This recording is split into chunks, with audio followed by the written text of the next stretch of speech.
Masses attempt to resurrect the emotions of fervor within. Their chants fill the sky. Many great battles have been waged, memories of fierce legends still fresh. What new heroes will stand tall? They meet this year without equals, having foiled the challenges of all who stood before them.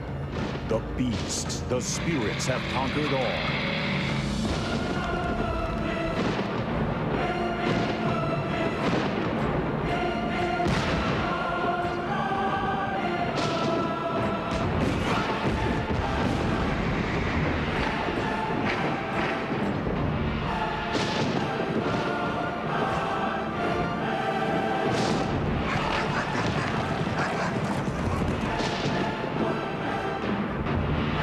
The time has come for their leaders to be heard, their disciples eager in anticipation of this moment.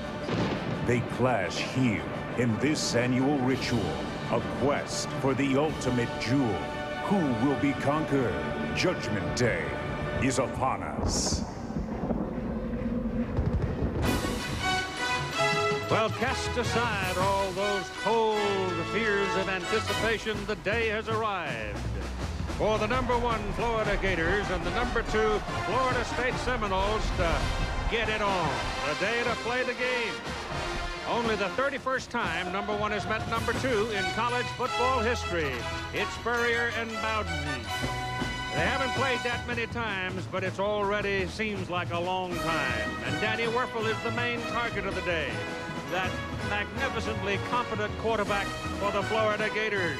And the primary hunters will be defensive ends for Florida State, Peter Boulware and Raynard Wilson, each with 34 career quarterback sacks.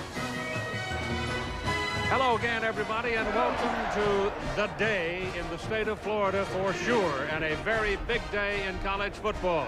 If the Florida Gators win, they will carry their #1 national ranking into the SEC championship game against Alabama next Saturday night. You'll see it here on ABC Sports. It'll be played in Atlanta. If the Florida State Seminoles win, they will rise to #1, and they will start packing for the Nokia Sugar Bowl game January 2nd in New Orleans. That would be the Alliance Championship game. Well then, what determines the outcome here today in Tallahassee? A lot of factors to be sure, including these cited by the two coaches. Let's try not to give them a cheap one, try to take care of the ball, play well on the special teams. Our rush is going to have to be superior to what they have faced, or I don't think we can beat them. Sometimes these type of games don't quite live up to the hype. We think this one will. Right now, let's join John Saunders and Todd Blackledge, who travel south to join the party. Welcome, guys. Thanks a lot. For about the last 4 months, and it hit a feverish pitch last night, the pep rally for the Seminoles. Then just about an hour later, a chance to get some practice cheering in as the basketball team took on Rice and had an easy victory. The football team very relaxed. Warrick Dunn and his mates were there. They knew that they would be the subject of the cheers in just a few short hours after that. At about 9:05, under the cloak of darkness, probably a good idea, Steve Spurrier and the Gators showed up. Hostile territory indeed. Early this morning, the fans had already gotten their game faces on. But Gator fans were arriving as well as Florida State came in. Darrell Bush, his 1993 national championship ring. And then the Florida Gators, led by their quarterback, Danny Wuerffel, looking very relaxed, running the gauntlet of Gator fans. Now watch at the end here, though.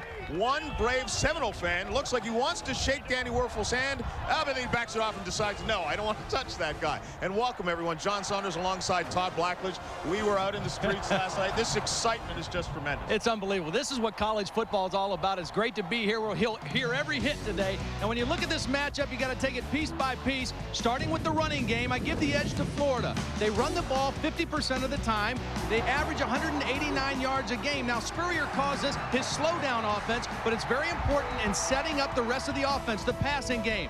The passing edge also goes to Florida. You won't find a cooler customer or a more accurate quarterback in all of college football than Danny Wuerffel. When you talk defense, Florida State is ranked #1 in the country in total defense, rushing defense, and they've registered 56 quarterback sacks on the season. The special teams part of the game, a slight edge to Florida State. Both teams have made big plays, but Florida State 5 block kicks, 2 in this game against North Carolina, sealed the victory. In the turnovers, the Gators are a +9. They return 6 turnovers for touchdowns. The experience factor I give to Florida because of Danny Wuerffel in big games. Momentum edge goes to Florida State. They're on a 28-game unbeaten streak here at home, but I think Florida will win the game because of Danny Wuerffel and because of this. Even though Florida State's the #1 ranked defense, there's another defense on the field. The Gator defense under Bob Stoops is much, much better than a year ago, and since he's come here from Kansas State, they're more aggressive, they're more attacking, and I think, John, ultimately, the Gator defense will cause more problems for Florida State's offense than vice versa. Everyone who's been calling for #1 against #2 for a playoff system, guess what? Round 1 is coming up next. The opening kickoff right after this. ABC Sports College Football. One of those rare ones. #1, Florida, and #2, Florida State. Fine day for a game, and Doak Campbell Stadium is filled to capacity. This is a game for the constituency. Here's the magnificent Appaloosa aboard Chief Osceola, a symbol of this part of the state of Florida and this region of the country. Beloved by those who have passed across these hallowed grounds. And now we turn to our analyst, Bob Griese, for his thoughts about the game today. He comes with 99 pounds of papered notes and a telestrator humming. What do you think, boss? Well, first of all, I don't think anybody's going to be able to run very well. Defensively, that's the first thing both defenses want to do, shut down the run. So if you like explosive, exciting, big play offenses with skilled wide receivers and skilled defensive backs, that's what you're going to get here. The ace in the hole for Florida State is Warrick Dunn. I don't think he's going to be a factor running the ball, but coming out of the backfield receiving, he might play a big part. Before this day is done, however, the man that starts the play, the quarterback, is going to have to play a major role. If you don't run the ball, it gets back to the quarterback to make the big plays. Whoever makes the most big plays. Wuerffel has started 35 games. In my opinion, the #1 quarterback in college football. He'll be there. Thad Busby on the other side has to play well for Florida State to have a chance to win. That's the key for the game today. Now for the men who'll do some of the catching and comments on them, let's join Lynn Swann on the field. Well, Keith, they say this game is supposed to be a war. If it is, it's the airborne passing attack that will be a primary factor in it. And the University of Florida has the best tandem of wide receivers in this conference. You look at Riddell Anthony and Ike Hilliard, the numbers they put together. Their challenge today, take the short pass because of the pass rush and make it a big play. On the Florida State side, there are 3 guys who have come up with numbers not quite as good as Florida. E.G. Green, Andre Cooper, and Warrick Dunn. And I will tell you, Warrick Dunn is going to have to take that short pass and make a big one, Keith.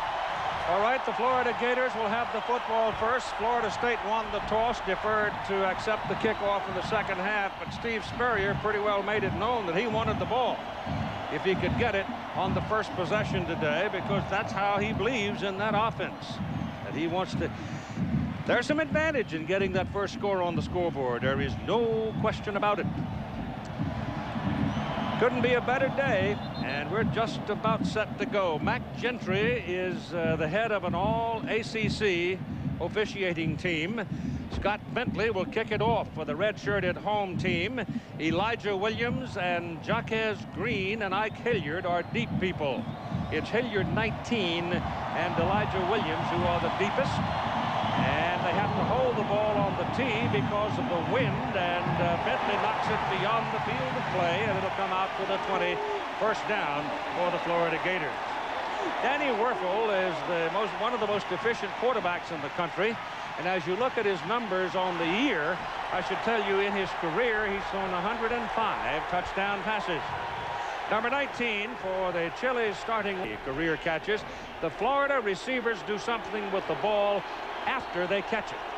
That is emphasized every day they practice. So here we go. Fred Taylor will open up in the backfield. They've got 3 wideouts, 2 at the top, little quick snap pop to the top of the screen, and you've got a 7-yard pickup by Riddell Anthony, the junior from South Bay, Florida, number 15. You'll see him a lot. The offensive front for Florida, very young tackles. Number 70, Cooper Carlisle, is a freshman, and number 79, Mo Collins, is a sophomore. They have to deal with those two defensive ends of Florida State. They are terrific. It'll be 2nd down and 3 from the 27. Ball is handed off to Taylor, and Taylor is taken down with authority. Darrell Bush among the tacklers. Bush playing in the middle of that Florida State defense as the middle linebacker, is the captain of that bunch. I mean, he guides the whole crowd. Chevin Smith, a strong safety, has played very well. He has 3 defensive touchdowns in the secondary. Don't get that very often. It is now 3rd and a long one. Just about a yard and a half. Werfel back to throw it. Has a man open. Anthony, 1st down, 41-yard line. Popped in the back hard by Chevin Smith, but he held the ball. What Florida is doing, Keith, they've got 3 wide receivers in the game. Chevin Smith, number 30, is a strong safety trying to cover a wide receiver. Florida and the Gators will take that matchup all day long. It was a late Good ball, personal foul, defense. So it came after the play was over. I think when I identified Mac Gentry, I said ACC. That is a Southeastern Conference officiating team. And we'll run down the other guys when we have a chance. So add on the personal foul penalty, and suddenly the Florida Gators are in business at the Florida State 44-yard line, and Bobby's concerned. Bobby knows well how quickly these guys can strike and how important that first score can be. They go to the shotgun, and Werfel unloads it quickly. Give the man enough time to get himself squared upfield, and he does it well. Fred Taylor is a 222-pound junior from Belle Glade, and you can move the chains again. That's another Gator first down. Well, the Gators have been in the same offensive formation the first 3 or 4 plays, and defensively, Florida State's been the same defense. Spurrier saw it, cracked back on the man that was supposed to be covering Taylor. Spurrier sees the defense and makes the right call to take advantage of it. So Werfel has hit his first 3 passes, totals 38 yards, and it's first down at the 25-yard line of Florida State. Taylor's the deep man. Werfel circles, throws for the corner, and it'll be picked off. The man for whom the pass was intended never got down. Riddell Anthony and Ike Hilliard were the 2 wides, and Hilliard never got where the ball was thrown. He cut it off before the ball was on its way, and it was an easy interception for Chevin Smith. Well, you called it correctly, Keith. It gets flushed out of the pocket. The receiver to the left side, outside of the screen, stopped his pattern. And from the look that Spurrier was talking with Werfel, it may have been Werfel's fault. So the Seminoles get the ball back. No score. The Sticks have a person. So Steve Spurrier shaking his head after a conversation with his quarterback and the wide receiver. Hard to know which man. The wide receiver broke it off, and the ball was thrown deep, and it was intercepted. And here comes Florida State now. First down at their own 20-yard line. Warrick Dunn, obviously, is the man deep in the I formation with Thad Busby, the quarterback, and Dunn has the ball. This is the fellow that the Florida Gators have to take out of the ball game if they can. He picks up 3 yards on that carry. Turnovers are such a key in this game. Go back to the interception. Watch as the receiver is going to be jammed right here by Capers. Sometimes there's an option route, Keith. You have the option to run the corner or to break it off to the sideline. The quarterback and the wide receiver have to read the coverage the same way. Werfel threw it deep. The receiver broke it short. 2nd down and 7 for the Seminoles. The ball on the 23. And Busby looked like he changed the play. Give it to Dunn. He's working in the traffic and pops free. That's why the Florida Gators have to get a handle on Warrick Dunn. First down, Seminoles at the 48-yard line. I'm talking to Bob Stoops, the defensive coordinator for the Gators. Number one, take Warrick Dunn out of the game. Stop his running from behind the offense. Hubert Williams, 22. Jones, number 78, doing a nice job. And when you get into secondary one-on-one with Warrick Dunn, he is going to beat you.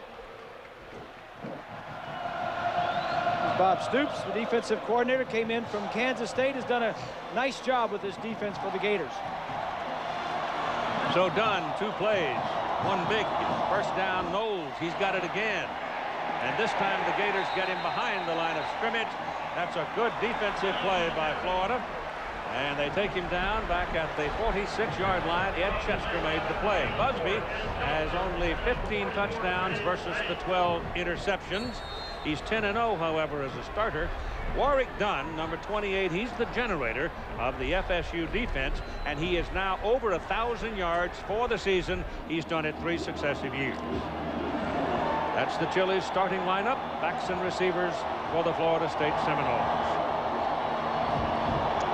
So from the 46, it is now 2nd down and 12. And the first pass from Busby was off the hands of Warrick Dunn. So he's involved literally in every play in some sense. You've got to know where he is. The offensive front, Todd Fordham had to move over to a guard position from the tackle when Chad Bates went down hurt. Trey Thomas moved up to his offensive tackle starting position. The defensive front, number 44, James Bates, is the anchor of that Gator defense. Very aggressive defense. And so on 3rd down and 12 now, it reads pass. And the Gators are right up there to bump. And here comes pressure. The pass is away down the middle, and it is caught at the 39-yard line of Florida by E.G. Green. That a very good throw. Well, the interception in the end zone helped Florida State gain some confidence. Now, a big confidence booster right here for Thad Busby. A square in by Green. Pretty good coverage. Bates on a little blitz, a delayed blitz. He saw his man was blocking, so he goes in and rushes. He gets picked up very nicely there by Warrick Dunn. Big throw for Busby, first completion. At the Florida 39, first down. Back he goes to throw it again. Gets it off, and this time it is incomplete. It was intended for Peter Warrick, number 9, defended by Shea Showers, the free safety or the center fielder. Their defensive backs for Florida, that's a very good secondary.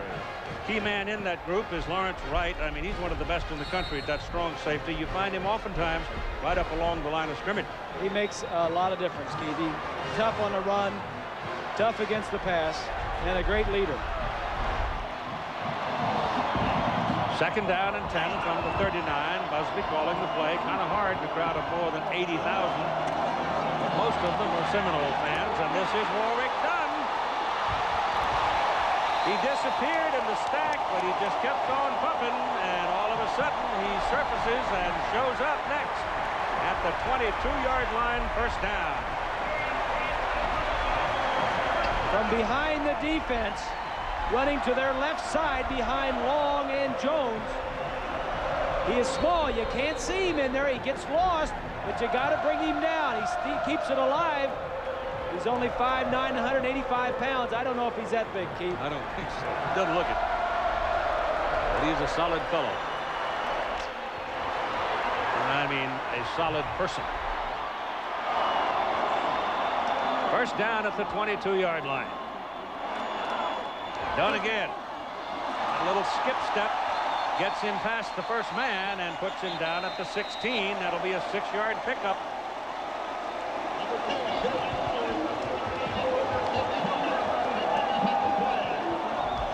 Gator defense came into this ball game, Keith, pretty good against the run. They were 3rd in the SEC, allowing only 110 yards per game on the ground. Well, they're going to have to hunker down, because if the Florida State Seminoles can run the ball this effectively, just occasionally, they got a problem. You know Bobby's smiling on the sideline with this drive here, especially when he's getting on the ground. Second down and 4. Back to Dunn. Up the middle. That's where it's happening. And he's down to the 11. That'll be another Florida State first down. Bobby doesn't call the plays anymore. Mark Richt upstairs calls them. That is an astounding It's stat unbelievable. Right there. 10 wins, 10 straight years. From behind the defense, it's a nice block there by Fordham, 71. The offensive line, Keith, doing a great job. Kevin Long, Marcus Long, and Fordham in the center especially. At the middle of the line, just knocking them right off the ball. 6 carries for Dunn, 54 yards. And a penalty flag from the referee before the snap. So while Mr. Gentry marks this one, I'll tell you that Butch Hanna is the umpire, Bert Ackerman the head linesman, Don Shanks field judge, James Bing. False start, offense, 5-yard penalty, first down. The line judge and Bobby Aye, the side judge. Back judge is Stan Murray. They're from the SEC. Hubert Williams, number 22 in the backfield for Florida State. He's 286 pounds. He's a fullback. And he's showing you right now in this possession, he's a pretty good blocking back. Well, that's what he's in there for, Keith. He has not been the starter all year. He's kind of been up and down. He had an injury early in the year. He's in there to block. Make no mistake about it. First down and 15 as the ball comes back to the 16-yard line. Given again to Rock Preston, the tailback. Warrick Dunn getting a bit of a breather. It was Rock Preston in '94 who scored that tying touchdown that resulted in a 31 tie between these two teams. Rock is in there and picked up a couple of yards. It'll be second down. And about 13. Dunn's back. He's got his drink of cold water and got his wind, and he's back. Going to the right side is Andre Cooper. And you got double wide, top of the screen, and now you got a timeout called by Florida State. Time remaining first quarter, 8-10. Seminoles on the prowl.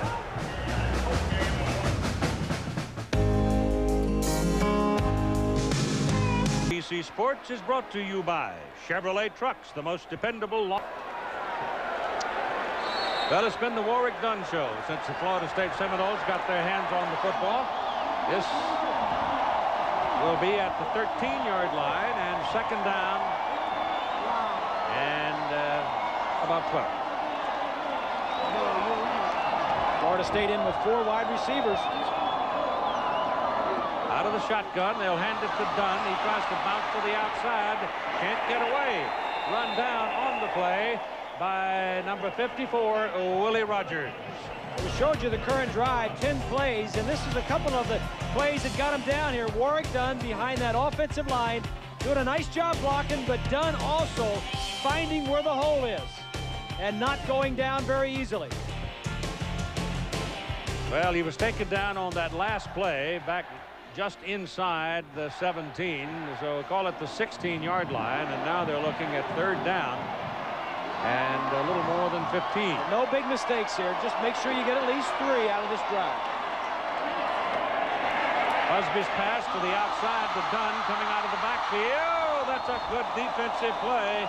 He was very close to getting into the end zone, but Antone Lott, the corner on that side, held it. Lott's 5'9", 193 pounds, and he got a hold of a hind leg and would not turn loose. You're right on, Hoss, because if he doesn't, he's out in the open field with Warrick Dunn. If he doesn't come down with him, he's going to walk in. Scott Bentley for the 3 now. It'll be held by Travis Chambers and snapped by Clay Ingram. It'll be a 26-yard try. And Bentley has had a terrific senior season. 15 out of 17 on the year. This one's up and down the highway. And the Florida State Seminoles go to the lead with 6:43 to play in the first quarter by a score of 3-0.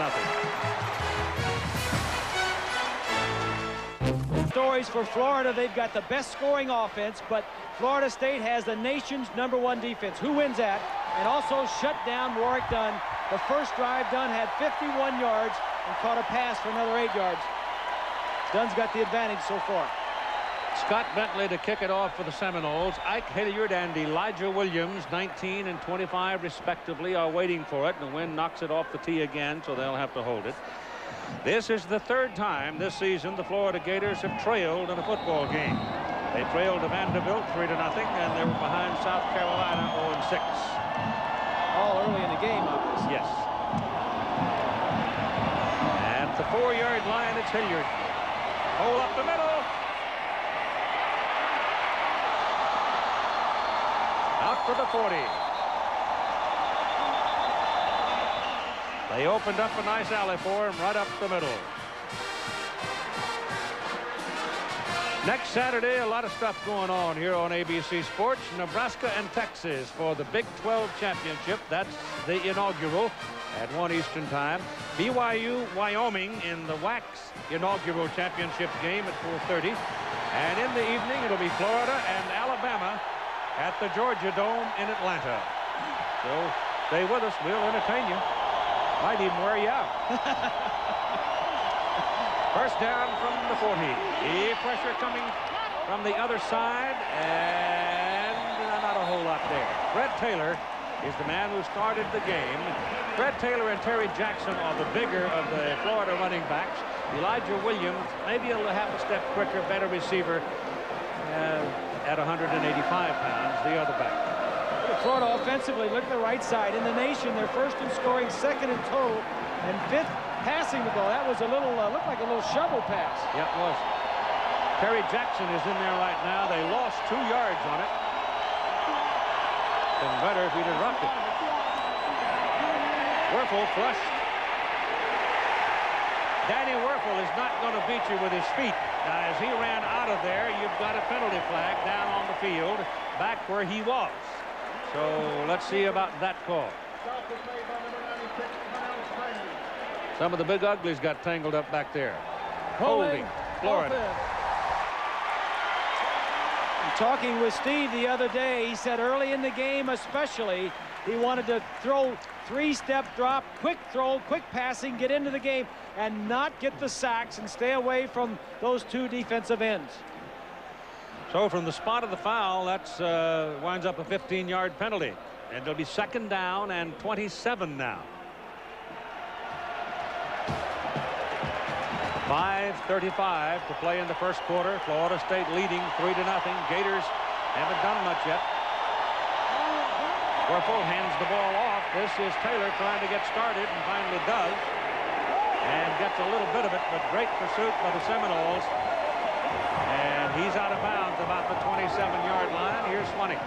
Keith, you were talking about the University of Florida offensive line throwing the quick pass. Part of that is to help that line out because in all of 1995, their starting group started all 13 ball games for them. But 1996, counting today's game, this is the 6th different lineup that they have had. They've had to move people around because of injuries and suspicion. The only player for them that started all the games last year and this year, number 75, right guard, Donnie Young. Keith?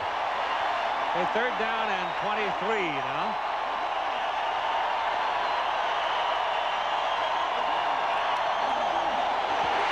Down he goes. Andre Wadsworth. 282-pound junior from Miami. And the Seminoles are hot. And that is the 62nd sack of the season. They're concerned about the ends, Wilson and Boulware, and from the inside, Wadsworth comes in. He's had some injury problems. That's only his 3rd sack of the year. They can get you from the inside or the outside. Robbie Stevenson, the punter, 44+ on the season. Both punters are very good. Pressure here, blocked. They blocked it, and it's down at the 2-yard line.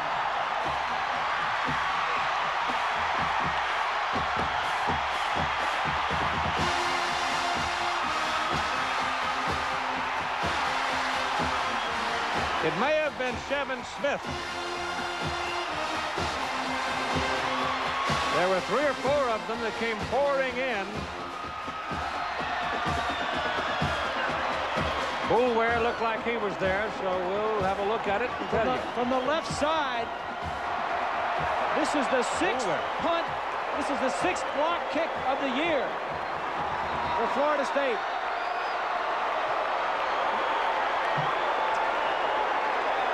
From over here, watches the outside man goes outside, but the inside man is going to get it.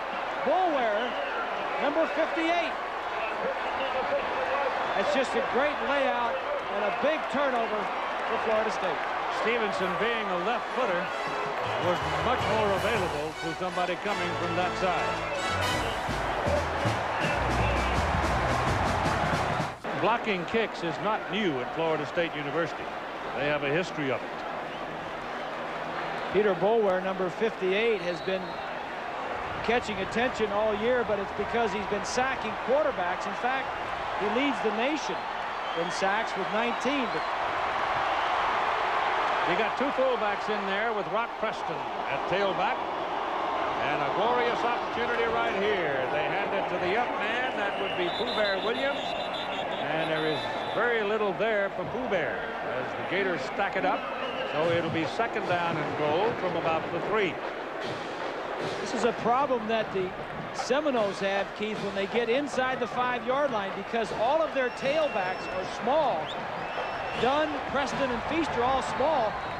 They don't have a big back. The only big backs are their fullbacks that don't carry the ball a lot. In fact, when we did the Virginia game, remember Pooh Bear Williams had the fumble inside the 10-yard line.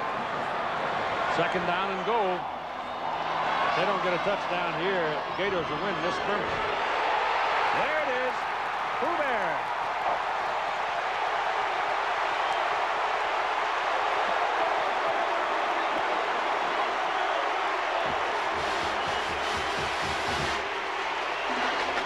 Ooh, those are not boos. Those are altered cheers for the big old fullback. 286 pounds. That was before the pregame meal, huh? Yeah. Scott Bentley for the point. That's his first touchdown of the season. The kick is away. It's good. At 3:07 to play in the first quarter. The Seminoles block a punt. Cash it in. Lead 10-0. Take a look at the behind the defense. This is the offensive line, Keith. They're blowing off that defensive line. There is no penetration. He just gets in there and pushes them back into the end zone. First touchdown of the year for Pooh Bear.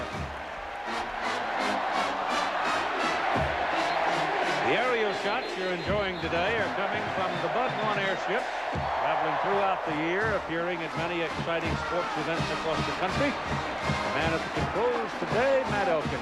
Howdy, Matt. It's kind of a rough ride because there's been wind gusts and you've seen the ball blown off the tee. Gusty stuff can be relatively uncomfortable, I would think. Is that the guy that drove you over here to the ballpark today? No, that's the one that sent me under the bed last night.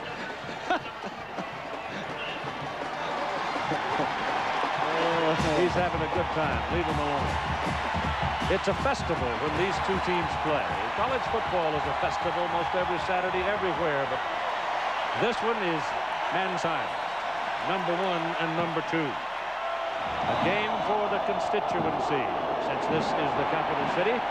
This kick will go way back beyond the end zone. The wind is at their back going that way, so they get a little extra carry on the ball. And so Florida now shocked and pummeled already at 3:07 to go in the first quarter. They need something to happen good for them. They've made 2 mistakes, Keith. Number 1, Werfel threw an interception in Florida State's end zone. That turned the ball over. And secondly, when they couldn't get anything offensively, they had a punt block, which the worst area of all is inside your own 10-yard line. And Fred Taylor's very, very late getting onto the field. They were already at the line of scrimmage ready to snap the ball, and realized he wasn't out there. And they get it off. Werfel throws it to him. Dropped it. So that play was probably doomed from the get-go. Well, the Gators are a little shook up, Keith. They're behind by 10 points. You mentioned earlier they've only been behind twice all season long. They made 2 critical mistakes. Their personnel group on the field is not correct. You know, Spurrier's going to say, hey, let's just get it together, guys. Relax and just take it down. He sends Elijah Williams out to the tailback position. He's the lighter at 185 pounds, but very quick and a good receiver. And he's in there right now in a very tight position, and he's going down the middle as a receiver. And Danny Werfel can't do a thing about it because the Seminoles have just eaten him up. Greg Spires, number 90. At the conclusion of the game, Chevrolet most valuable players from each team. Chevrolet over the years awarding $6 million in scholarships to the various colleges and universities across the country. All the money going into the general scholarship fund. It's the 2nd sack for the Seminoles. They're averaging 6 a game. And it's 3rd down and 17 right now. So Florida State just jumping all over them right now. Williams pops out of there and gets up to about the 25-yard line where Chevin Smith, number 30, hit him right on the numbers and stopped it. That is short of the 1st down. Mickey Andrews, the defensive coordinator, has got to really be happy with the way his defensive group are playing. So it'll be 4th and about 5 with 1 minute and 45 seconds to play in the 1st quarter. And here's Robbie Stevenson again. Remember, he's a left footer. Boulware came from the left side the last time, or looking at it from the defensive side of the ball, the right side. This time he gets the full leg swing and gets it out, but it's into the wind, and there's going to be a penalty flag thrown downfield. One of the men downfield under the ball was number 9 for Florida State. That was Peter Warwick. Somebody decked him, so that's what gets the flag.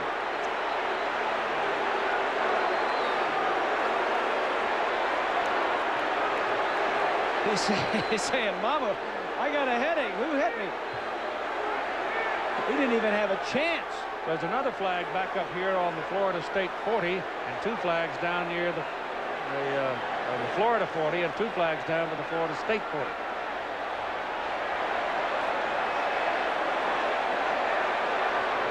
So we may have foul on each side here. If we do, we'll kick it again. If it's a double foul. Illegal substitution against the defense. That's 12 men. Interference with the opportunity to catch the kick. Kicking team will replay it down. So they'll get to kick it again, and that's a break for the Gators.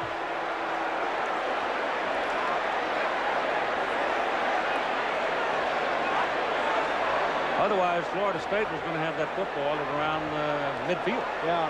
Well, I don't think there's any question that that he was hit too soon. I don't know what Spurrier was so upset about.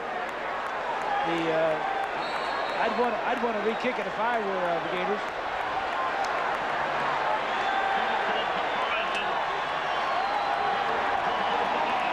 Warwick is the deep man.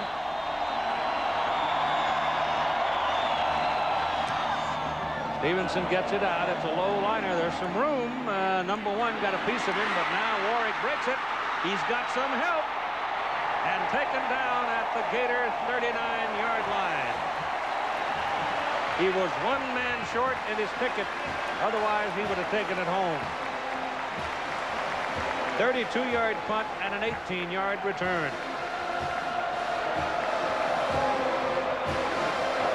Special teams advantage to Florida State so far. It's a nice play by Capers, 23, not to block the man in the back. We've got a nice return going here. And, of course, the block punt earlier in the ballgame. The pregame comments of the 2 coaches was, Steve Spurrier, let's not give him a cheap one, special team, okay? Right. Has collapsed so far. Bobby Bowden, we got to get pressure on Werfel. If we can't beat him. All those things have happened so far. Busby going big. Warwick down under it. He's got it. Peter Warwick down under the ball at the 2-yard line.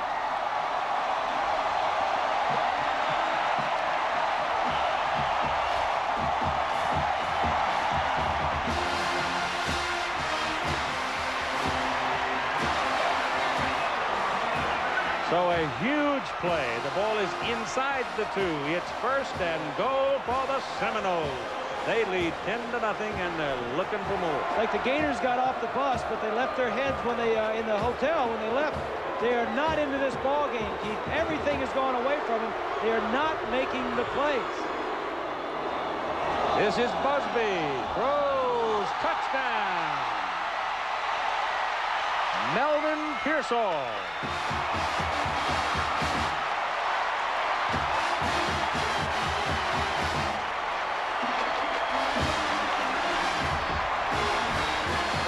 Is that a flag?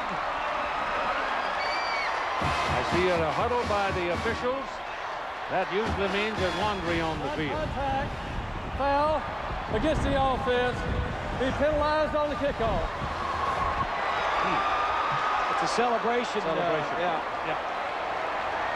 Rule after the kickoff, and it's going to be one of those days for the Gators. They're going to have to come from behind and down. Right now, what, 16 points down. About to be 17 if Scott Bentley, the senior from Aurora, Colorado, can knock it through. Scott came in as a heralded freshman.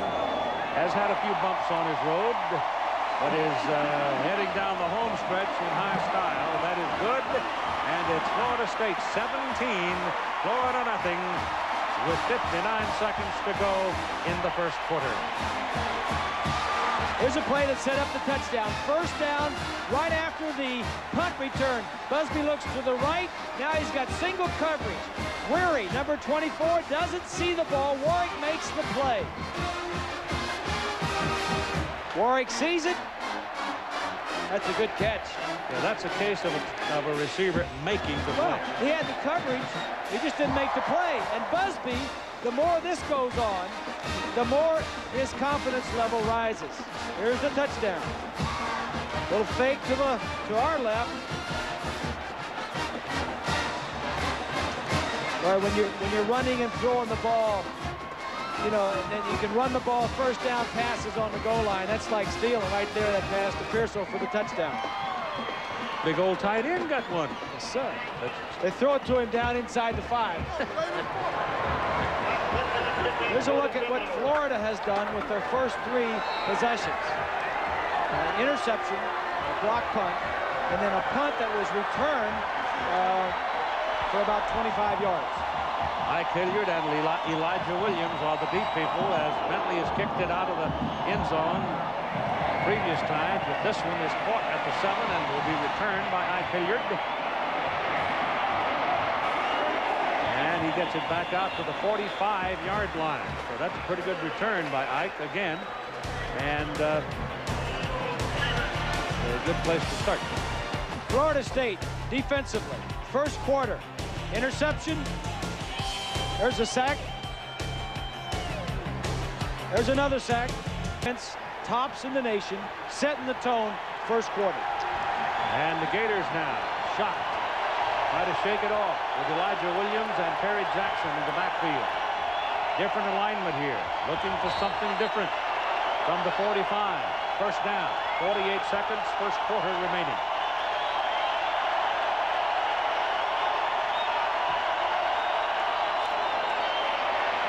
Gives the ball to Jackson.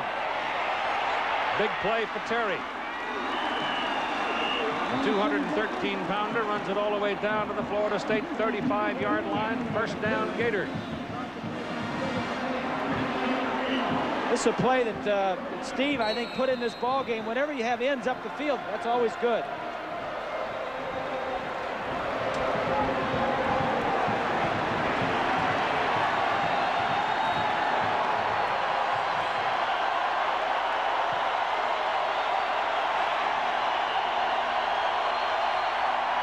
Werfel calling his play. Change the formation.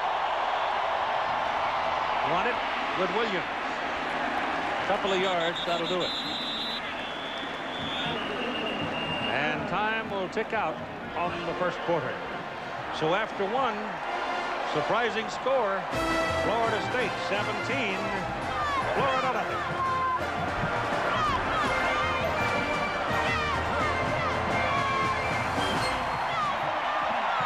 Well, if you're wearing the red-looking color there, the garnet, isn't that what it is? Yes, Officially? sir. Yes, sir. Then you're a happy camper. But the folks in white, they're kind of walking around saying, life is not so good. Elijah Williams is back there now with Danny Wuerffel. It is 2nd down and 8 for the Gators. The ball is on the Florida State 33. Wuerffel in trouble again. He's taken down by number 90, Greg Spires, his 2nd quarterback sack in his 20. Well, Keith, you know, this ball game splits families and who have been together and they've gone off to school. I've got 2 cheerleaders, Liz, who goes to Florida State, and Tina, she goes to Florida. Now, how do you 2 girls handle this rivalry when you play each other? We just remember that family's first and we love each other before anything, but I think that both of us really want our own teams to win, so it's really hard. It's just hard, but I love Tina. She's great. I hope we win now. And Tina? Yeah, we just try our hardest to cheer best for the team and do our best job, and we always remember that we love each other. And we're sisters. Well, you've got your work cut out for you, Tina. Keith? It's hard, she said. It's hard. I guarantee you. Gators have got a pretty good-sized mountain to climb. 2nd down and 13 after that last sack. And the home crowd trying to help the defense. And they're coming, and that little quick pass is intercepted at the 35-yard line. Henry Crockett.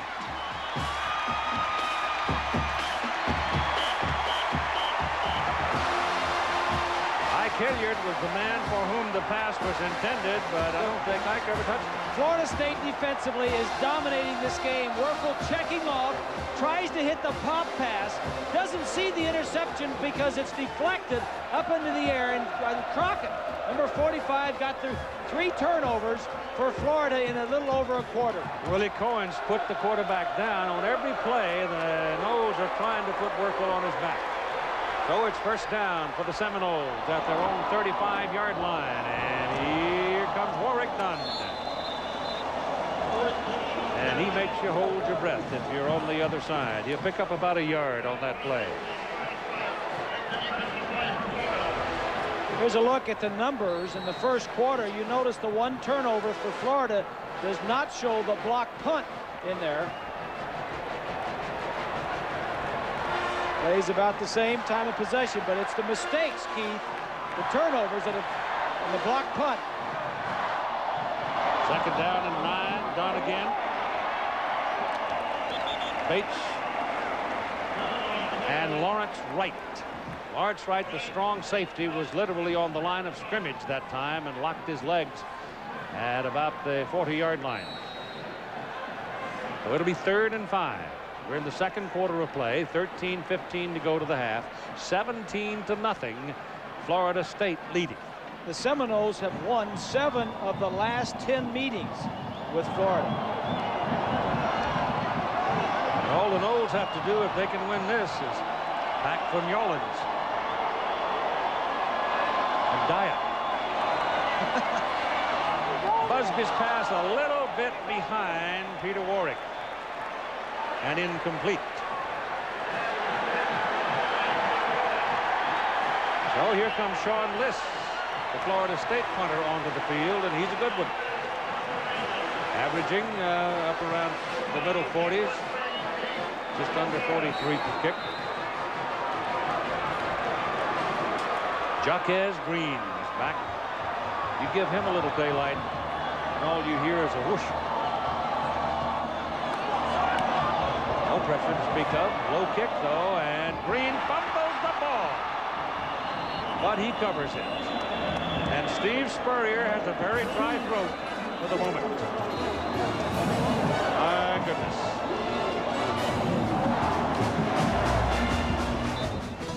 Like this. Game stories for Florida State. Busby needs to have a big day and pressure Wuerffel. Well, so far you've seen that. FSU has averaged 6 sacks on the year per game. They already have 2 here today, and they've pressured him several other times. You're so good, you can probably go home at halftime. You got this thing figured out. Elijah Williams and Terry Jackson. The other thing is Florida isn't dead, let me tell you that. Wuerffel's pass intercepted by Vernon Crawford. Penalty flag on the field. Well, let's see about the flag.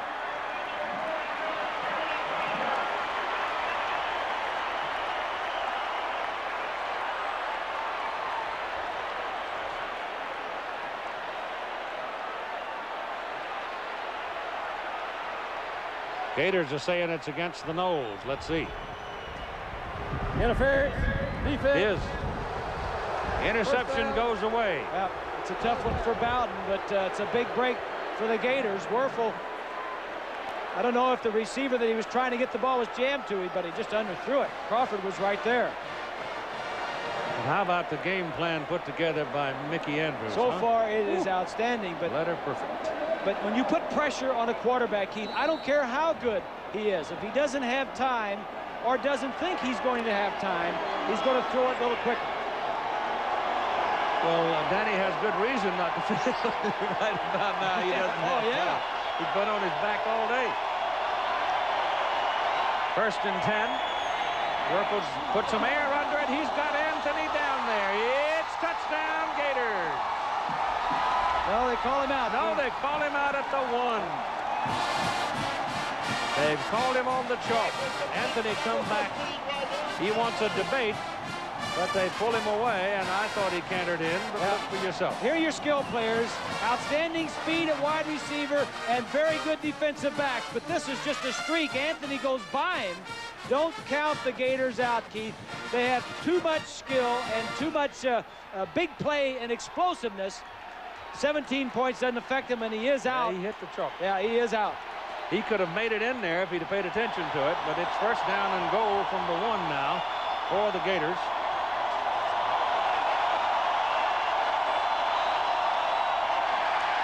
And Wuerffel calls timeout, and they've got 2 left. So that's their first timeout of the first half. On ABC Sports, brought to you by Chrysler and the cab Ford sedans of Chrysler. What's new in your world? And Domino's Pizza, who introduces their newest crust sensation, Roma Herb Crust Pizza. Sounds good to me. Yeah, sounds like Herb Crust ought to be a linebacker. All right, Danny Wuerffel calls his play, had a conference with the coach. 1st and goal, throws it to the corner. It's touchdown, Jaquez Green. And so the Gators get on the board and ease some of the pain. Well, you got that right, Keith. They needed something positive to happen. They needed a big play. They needed what other team in America on the 1st and goal on the 1-yard line would put 3 wide receivers to the right side and throw on 1st down? He's just throwing away. He knows that Cozy, from film study, probably knows that Cozy doesn't see the ball well when it's coming at him in the end zone. Bart Edmiston out of Matt Teague's hold, and Michael Yonkins' snap makes the play. With 12:22 to go in the first half, it is now 17-7.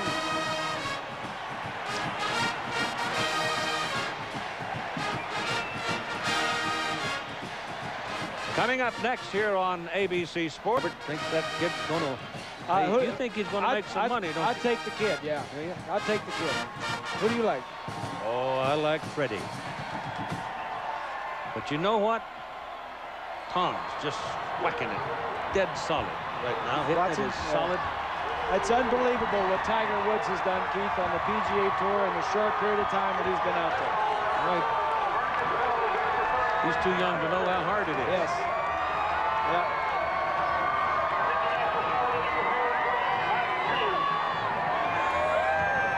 Matt Teague from Keystone Heights will kick it off. Lavernus Coles and Dee Feaster are the deep people for the Seminoles. Coles is 7 and Feaster 33. Feaster's a sophomore and Coles is a freshman, so we've got a lot of freshmen playing all across the country in big ball games this year. It's amazing how many freshmen are playing in games that mean so much. That's over. That's over. You're based. Yes, indeed. There's a whole lot of coaching going on the floor. Well, and what they're doing, he's talking to the offensive line, trying to get the blocking scheme settled. Florida State's come out and really confused that offensive line. And one of the problems for the Gators, again, is inexperience in the offensive line. Oh, no question. We talked about that before the game. So they have to hold it and kick it off. And it's on its way. Wind under it. And Knowles run together a yard deep in the end zone. But Coles is coming out with it and doing very well, thank you. And he fights his way all the way out to the 34-yard line before they finally get a halter on him. So that's about a 35-yard return. In fact, though, you only get credit from the goal line. So here comes Mr. Busby and company as they lead 17-7. He's got that left wrist wrap. That's a hairline fracture that happened a few weeks back. Last week's injury to Busby was a slightly sprained right knee. He's got a brace on his right knee. He's in there giving it a go. Warwick Dunn is the deep man. 4 of 7 for Busby, 62 yards, 1 touchdown. Blue Bears block it. Busby's throwing. Not all day. Now lets it go, and it is incomplete. It was Dunn who finally broke out of the pack, realized that what had been planned on the other side of the field wasn't working. So he dispatched himself, and Shea Showers prevented him from catching it. Well, that was a play that Florida State had worked on during the week. First down, play action pass. They tried to slip him out. There was nobody out on the right side. They wanted to get Dunn deep, and just didn't get him down there. Traylor was on the high side of your picture, on the other side of the field, and there was nothing over there for him at all. There's Mark on the left side. He is ex-quarterback, University of Miami, backed up Jim Kelly. Coach for Howard Schnellenberger. Busby's pass is incomplete. Pass was intended for E.G. Green. Pass intended for Peter Warwick. The strength of this, who was it? Peter Warwick, yeah, number 9. The strength of this defense for Florida, Keith, are the defensive backs. It'll be a good battle all day. Busby against those defensive backs. Here's trouble too. Cooper's coming in with the play, number 1. It's coming in late. You only got 9 seconds to get this ball snapped. Had to hurry. He made it. Just barely. That ball's thrown away. The receiver turned upfield. Ball was thrown well behind him. And Seminoles don't do much with that possession. Yeah, and that's what the Gators needed. If you wanted to get, if you're a Gator wearing a Gator hat, the momentum's slightly shifting now. They've stopped the Seminoles the last 3 possessions. Sean Liss is number 29. First kick was 30 yards. Winds right into his face. Is strong.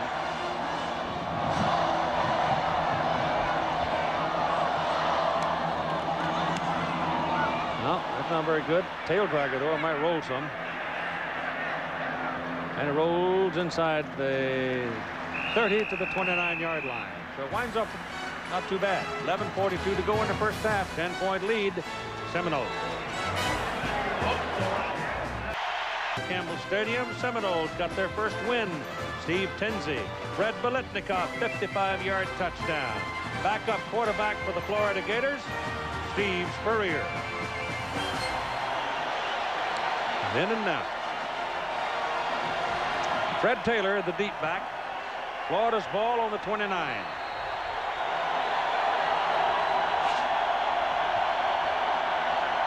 Nobody behind Werfel. Changing his play. It's hard to do in a setting like this. They got him again. Number 96, Connell Spain. The other tackle gets a sack. So they're doing pretty well with Messrs. Wilson and Boulware, but Wadsworth and Spain now have 3 sacks between them. Exactly. It's the defensive tackles inside, Keith, the 3 defensive linemen that are getting the pressure on them. Look at here, Florida mistakes today. They've had 2 passes intercepted. They've had a punt blocked, and they've allowed 3 sacks. We played a little over a quarter. And they're coming again. Dump it off. It goes to Taylor. Taylor's got a first down. Taylor's all the way to the Florida State 38-yard line. But Keith, you know, you saw a shot of Spurrier over there on the sideline wringing his hands. For every action, there's a reaction. Spurrier finds out what they're doing well, and I've got something to counter it. It's a little screen pass up the middle. Let the lineman come, little flip there. If they're rushing me hard, I'll screen and draw. That's a great run there by Taylor. Well, they've got big play people at every position, Keith. Fueled by frustration, if nothing else. Yeah. First down from the 38 of Florida State now for the Gators. And Mac Gentry waves his arms and says Florida has called for a timeout. 10:28 to play in the first half. Gators are stirring again.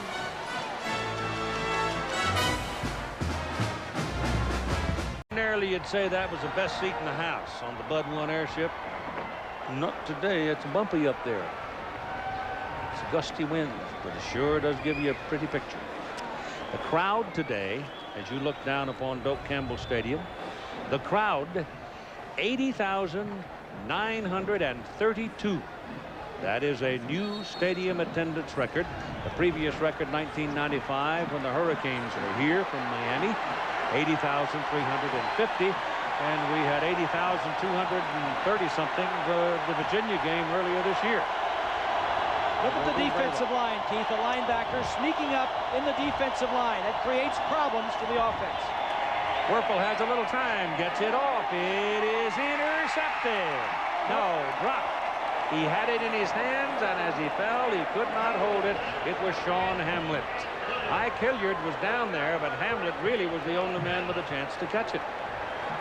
That ball was thrown to the inside. He expected him to be inside. Here's the offensive line blocking. Once again, Werfel is on his back. He's getting hit every time he throws it. He expected Hilliard, number 19, to be inside. I was watching him as he went downfield. The ball comes out late. He made a little move to the inside and then jumped back outside, and Werfel had to throw it inside. Second down and 10.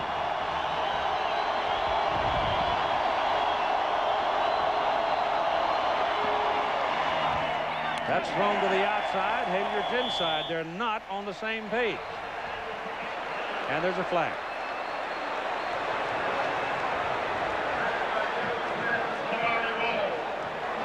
Personal foul on Florida State. So the Gators get a break. Well, these two teams, Keith, are the most penalized teams in their respective conferences. Personal foul, gets the defense, automatic first down, 15 yards. UK, Mickey Andrews reacting to the call there.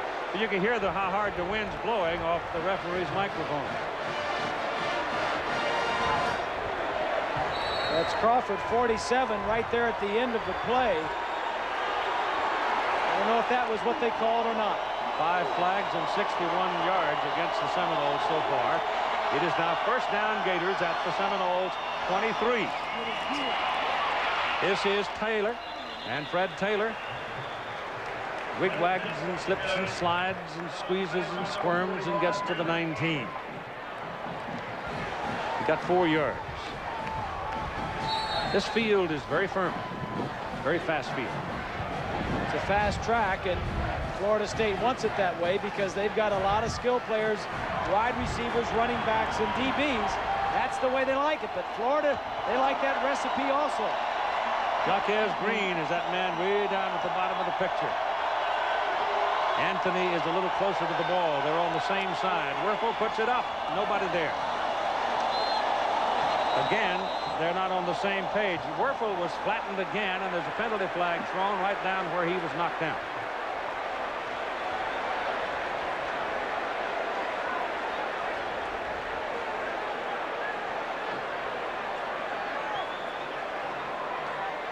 Here's the call on the flag. Roughing the passer, on the defense, half the distance, automatic first down. That's 7 penalties on the Seminoles. Well, here's what Mickey Andrews' defense is doing. They're putting all these guys up on the line of scrimmage, and they're blitzing. Now, what he wanted to do was get a little fade straight down the sideline at the bottom of the screen. Blitz from the safety. That's just a miscommunication with the receiver. Yeah, that's a good call. That hits a little bit late. Elijah Williams in the backfield now. Penalty flag's the biggest ground gainer on this possession. And Wuerffel calls timeout. Seems as though Wuerffel is getting knocked down. No, he didn't either. They're charging this to Florida State. Yeah. Florida State called it. Say it looks like he's getting knocked down on every pass, Keith. Well, that's what Nebraska did to him in that bowl game last year. They hammered him on every play. But Wuerffel just gets up and goes about his business.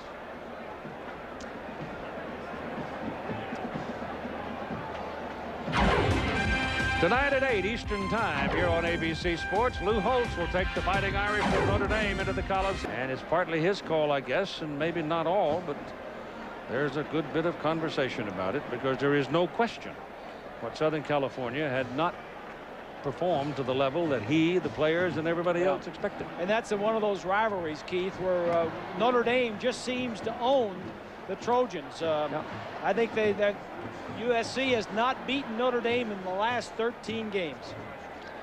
It doesn't grind on anybody more than it does Robbie. Of course, Lou having resigned from Notre Dame.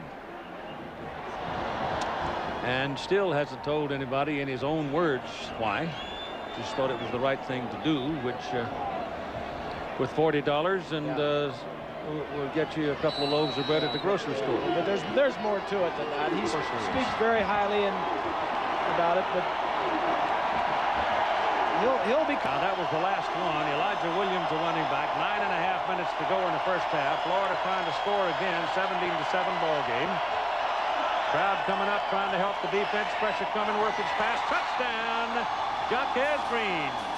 And a penalty flag. Right back there again. There were 2 Seminoles that just buried Wuerffel, and the penalties against Florida State. The touchdown will count.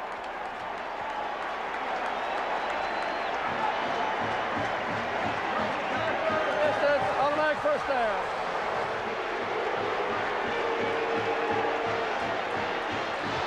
Well, didn't he score? Yeah, he scored. The official just had it wrong. Here's Boulware from the outside. That's what they've called, and that's a good call, Keith. They want to go for 2? Or they're going to go 1? They're just lining up over there, and then they're going to shift over. You never know. That's the old swinging gate. They can do anything out of it. Edmiston. When you work with a Spurrier ball game, it's kind of like working Hayden Fry ball game. You got to remember. They got a lot of things in their pocket. Oh, yeah. Bushels have stopped it. Pushing and shoving going on the field. False start. Offense. 5-yard penalty. Trying to make it a 17-14 ball game with 9:29 to play in the first half.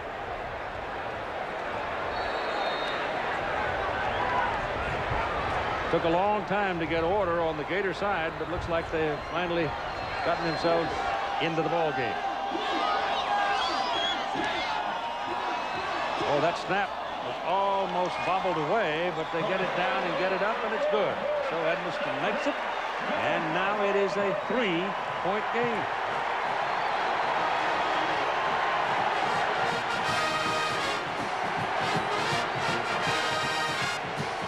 First quarter belonged to the Seminoles, and the second quarter so far has belonged to the Gators. Let's go back and take a look at the touchdown. Here's a receiver out here on the sideline. He's just going to run a slant. The other 2 receivers are kind of like flare control, and Wuerffel is just going to find the open guy. Just runs a little slant. The key to this one, though, Keith, is 3 steps and throw the ball very quickly. Watch the three-step drop. 1, 2, 3, and throw. And he still gets hit. That's a roughing the quarterback, no question.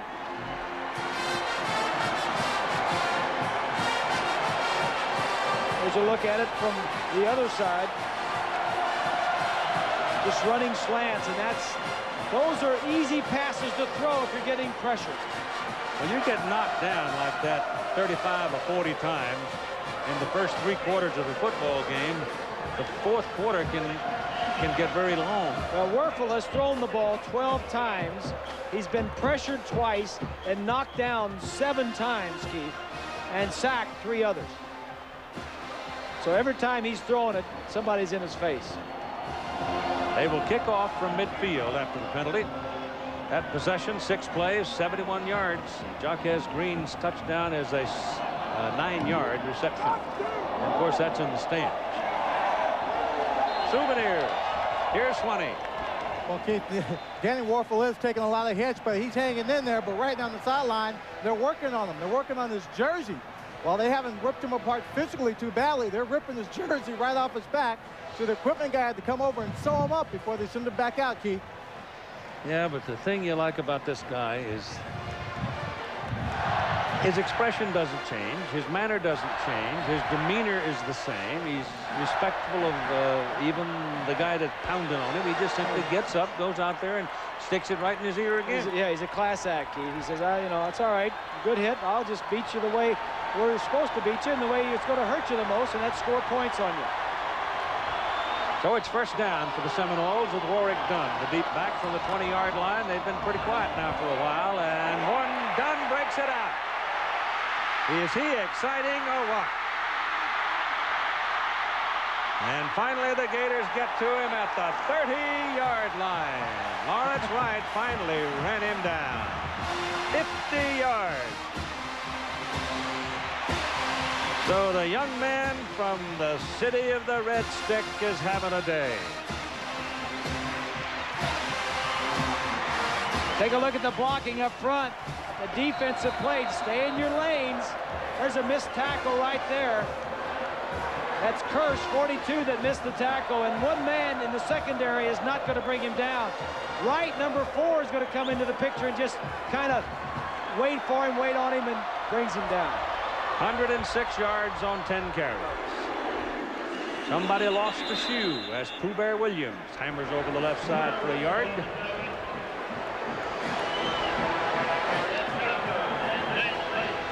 There you are. Now, earlier in the game, he went over 1,000 yards. He's been over 1,000 yards 3 successive seasons.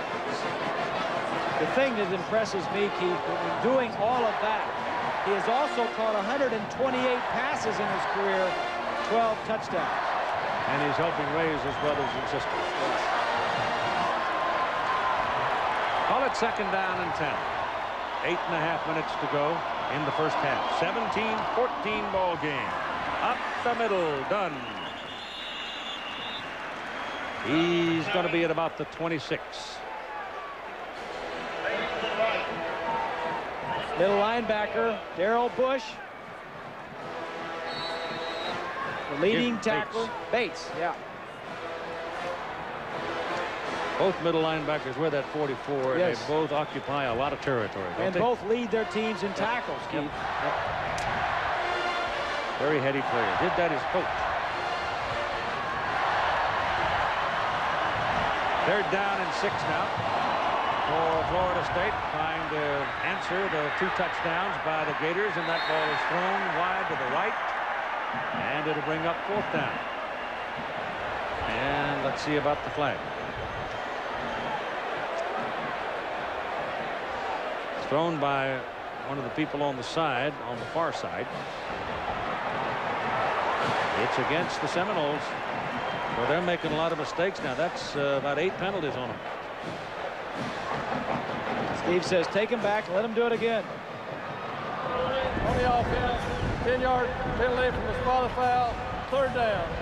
And that sound coming across Mac Gentry's microphone tells you that they've got to be pretty close if they have any ideas trying to make a field goal, because the wind is very crisp. They are into the breeze. That's right. Look at Bobby's jacket blowing in the breeze there. All the points, Keith. 17 in the first quarter, and the 14 by Florida in the second quarter, all scored with the wind to the left end of the field. It'll be 3rd down and 24 after that penalty. The spot of the foul, and Busby back, chased out of the pocket, gets his pass away, caught by Dunn. He falls down, and it'll be 4th down, and the Seminoles are going to have to punt that ball. So Mo continues to wear white. Well, Mo is with the wind also. You know, it's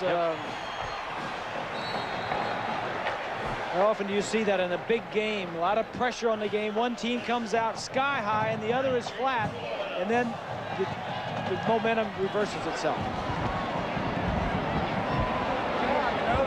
Sean Liss. Jaquez Green waiting. This gets it high, kicks it away from Green, and it goes bumpity bump, bump, bump, bump, 10-yard line.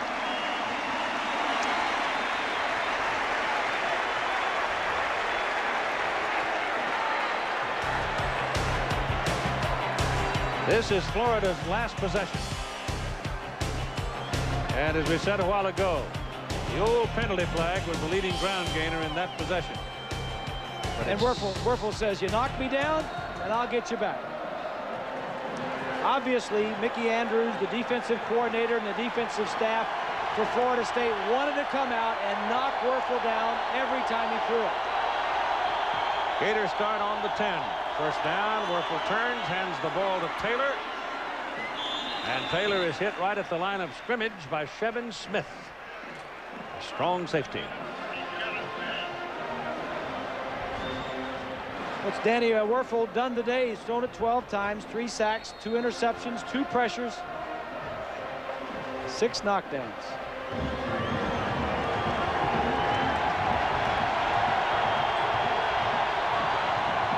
Working on Peter Warrick right there. 2nd down and 8. Wuerffel has time, gets it away, and it is incomplete. Ike Hilliard had double coverage.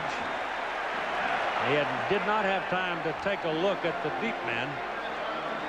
Well, there was nobody open, and he just bought some time. This is the #1 defense in the country. Bull Ware, 58, leads the nation in sacks. It's triple teamed at times and still gets there to knock him down. Every time he throws it, somebody hits it. Leaves him a calling card. 13-yard line. 3rd down and 8.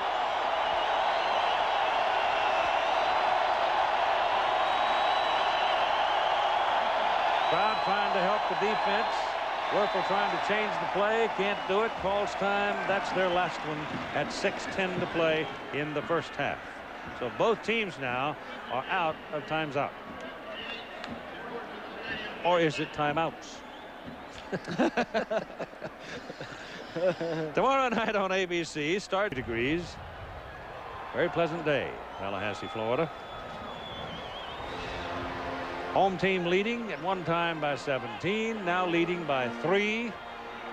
The visiting team has finally found a way to get something happening. Right now, they're looking at 3rd down and about 8 from their own 13-yard line. Did you ever think, Keith, when Florida was down 17 points early in the 1st quarter, that they would not be back in this ballgame? No, not really. But there was a time when it looked like they might be down by a lot more. What was it Bobby said when we talked to him the other day? If you're down by, you could be down by 17, 20 points. This is like it's like a run in basketball. One team has scored a lot of points. Played in surges. Yeah, surges. 3rd and 8.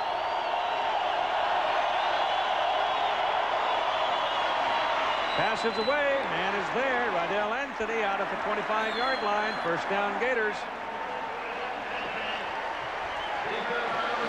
You give him time, and he will go home with your favorite hat. Here's a look at the receiver. He's just going to run a curl. Watch the secondary now. Let's stop it right there. You see the receiver, he's roping. There's a lot of room downfield because there's a lot of people stretching and pursuing the quarterback. Anthony has 4 catches for 81 yards. Terry Jackson to the backfield. Number 22.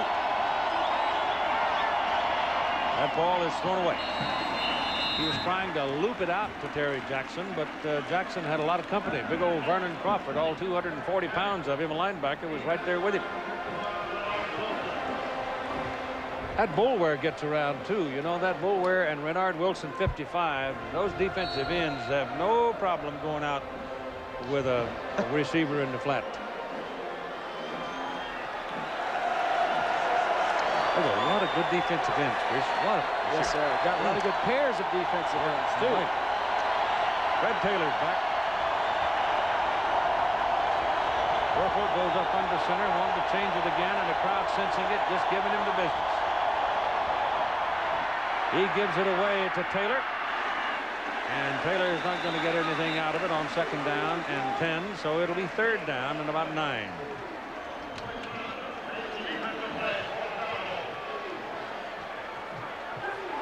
You are looking at a pretty good defensive football team right there in red. Mickey Andrews, the defensive coordinator, he says the thing that scares me is the ability of their wide receivers to run with the football after they catch it. 5 minutes to go in the first half. Nobody behind Werfel. Now they slip in the cracks, and here they come. And a little quick pass is completed, and that's enough for a 1st down. It's across the 35. Move your chains.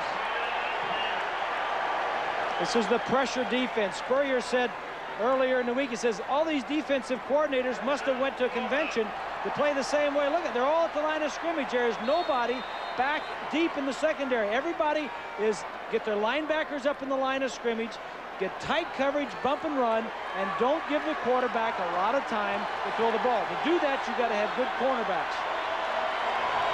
Darrell Bush setting the defense, number 44, middle linebacker. And ball is handed off inside, and Bush is involved in the tackle.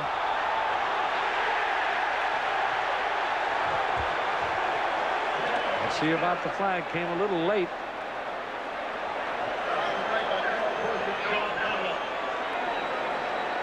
Spain, number 96 right there, motioning. It's against Florida. Eavesdropping. He was at the bottom of that pile. Dead ball, personal foul, offense, 15-yard penalty. Oh, that's a hurt. That's a hurt for the Gators. But the Seminoles have had to absorb 8 penalty flags themselves here in this first half of play. Florida has had only 4. It's not especially the number of flags you get, but where they happen. It's so damaging. So it comes back, and it will be 2nd down and 20. About 21, actually.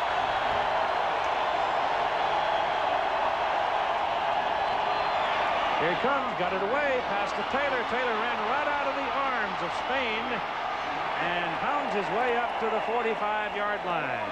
Almost, maybe the 44. But again, Werfel took a lick. This is a little shovel pass. Again, one of the little things that Spurrier has come up with to try and beat this rush. Watch the 2 ends come way up. 21. He just kind of shovels it. Little pass. Spain was on the ground, but this is one of the ways the quarterback draws the defensive ends upfield, and you just throw it to the receiver back up in the line. 3rd down and 1. It's a pitch. And Taylor won't get the 1st down. Number 45 strung it out. Henry Crockett and Dexter Jackson put him away.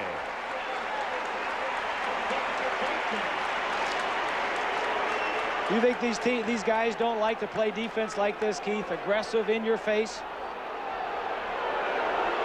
1 yard. You think he'll go? He's thinking about it. Take a look from the other side. He's going. 4th and 1. Now you got a penalty flag before the play. Referee. That was a little shenanigans there, wasn't it? Well, sure was. I think they're going to get penalized too. You got no timeouts left. They don't have any timeouts left. Don't have any timeouts. Tried to call one.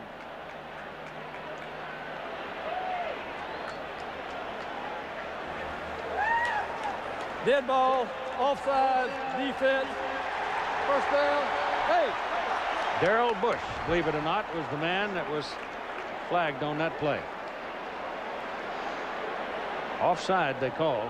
Florida went to the line of scrimmage very quickly and got the Seminoles to jump off sides. And it's at midfield, first down. 2:44 to play in the first half. As they say, a lot of time. There's a little swing outside to Jackson. And Jackson trying to get some help from number 51, Ryan College. And the flag is thrown near the line of scrimmage. So let's see about this one. Holding, offense, 10 yards, foul, first down. Against the Gators again. We have had an abundance of penalty flags. Most of these people playing football on the field have at one time or another, because most of these are young people are from Florida, but they've known each other a good long time and many times competed against each other. So that just heightens, I think, the contest. Keith, just go back to that fourth down play. Now watch. Bush right here steps across the line of scrimmage because he wants to call a timeout. It has no timeouts left, so Florida just snaps the ball. That's how they got the first down on that fourth down play. Pass is thrown deep. He's there, and it is tipped away from him. Rydell Anthony, and the ball looked like was just tipped away by number 2, Samari Rolle.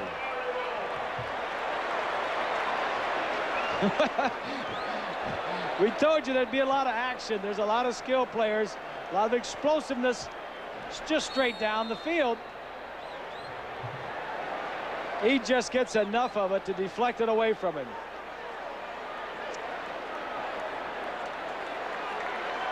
Oh, just close. tipped it. Just enough. Back comes to the 42-yard line, where it is second down and 18 now. Pressure coming.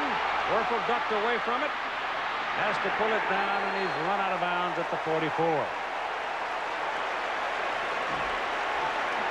I know one player is going to be tired and sore after this ball game, and you're looking at him right now. Oh, boy. He went out of bounds all right, but 282 pounds of Andre Wadsworth was riding him.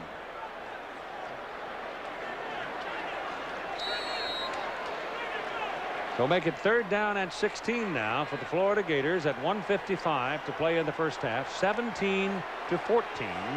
Florida State leads.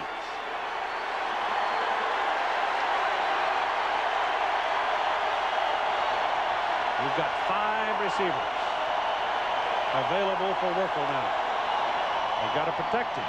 Wilson got over the block and goes after him, and the pass is thrown deep and intercepted by Samari Rolle back at the 24-yard line.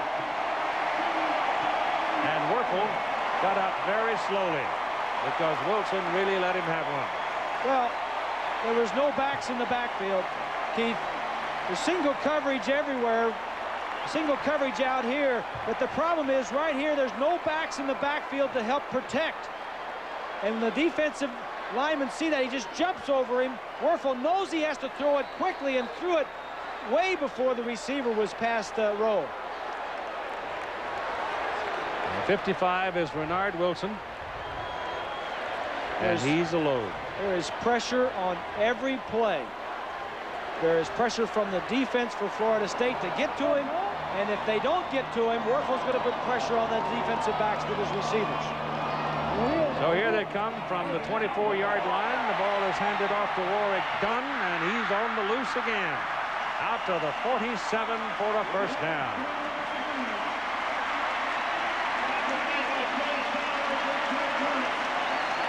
You look at that offensive line. Just a draw play. He just shuffled in, got the ball. That's just making your linemen look good. They're doing a nice job, but Dunn, the shiftiness, sliding around. I have never seen him run as well as he's running today, Keith. Rock Preston replaces him. And Busby back to throw to the sideline. Pass is completed to Andre Cooper. And Cooper is right about the marker. It looks like it'll be a first down. It is.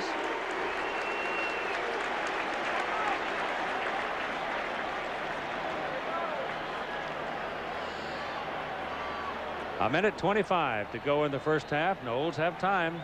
They lead by 3. They've been very quiet offensively in the second quarter.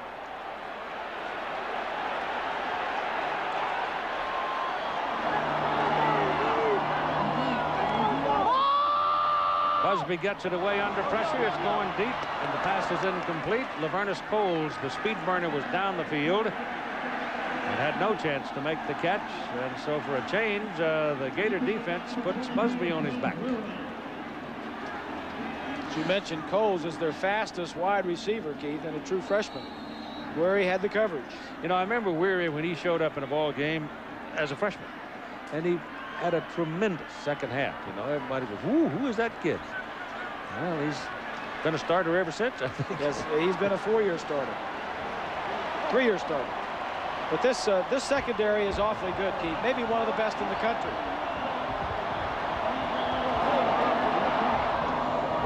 That back, Busby swings it off. The pass to Rock Preston. Preston is tackled by #1 Tony George, a sophomore out of Cincinnati. And the loss is back to the 49 of Florida State. So that's a big loss. It's a nice play by George, too. It was good vision on his part to see what was developing behind the line of scrimmage, behind the line, and get up there and make the play. They'll make it 3rd down at 18. The clock continues to run. Neither team with a timeout. You don't like to see that. Looks like Dunn is going into the locker room. It looks like he's limping on that leg. Yes, he is. Busby again sandwiched. Here's the penalty flag out of the referee's ball bucket. Came out. The ball loose and covered by the Gators, but that flag was thrown some time ago before the ball came out. Might be on the Noles. If it is, the Gators might have a shot at it. Illegal block against the offense is refused. First down, Florida. You got it.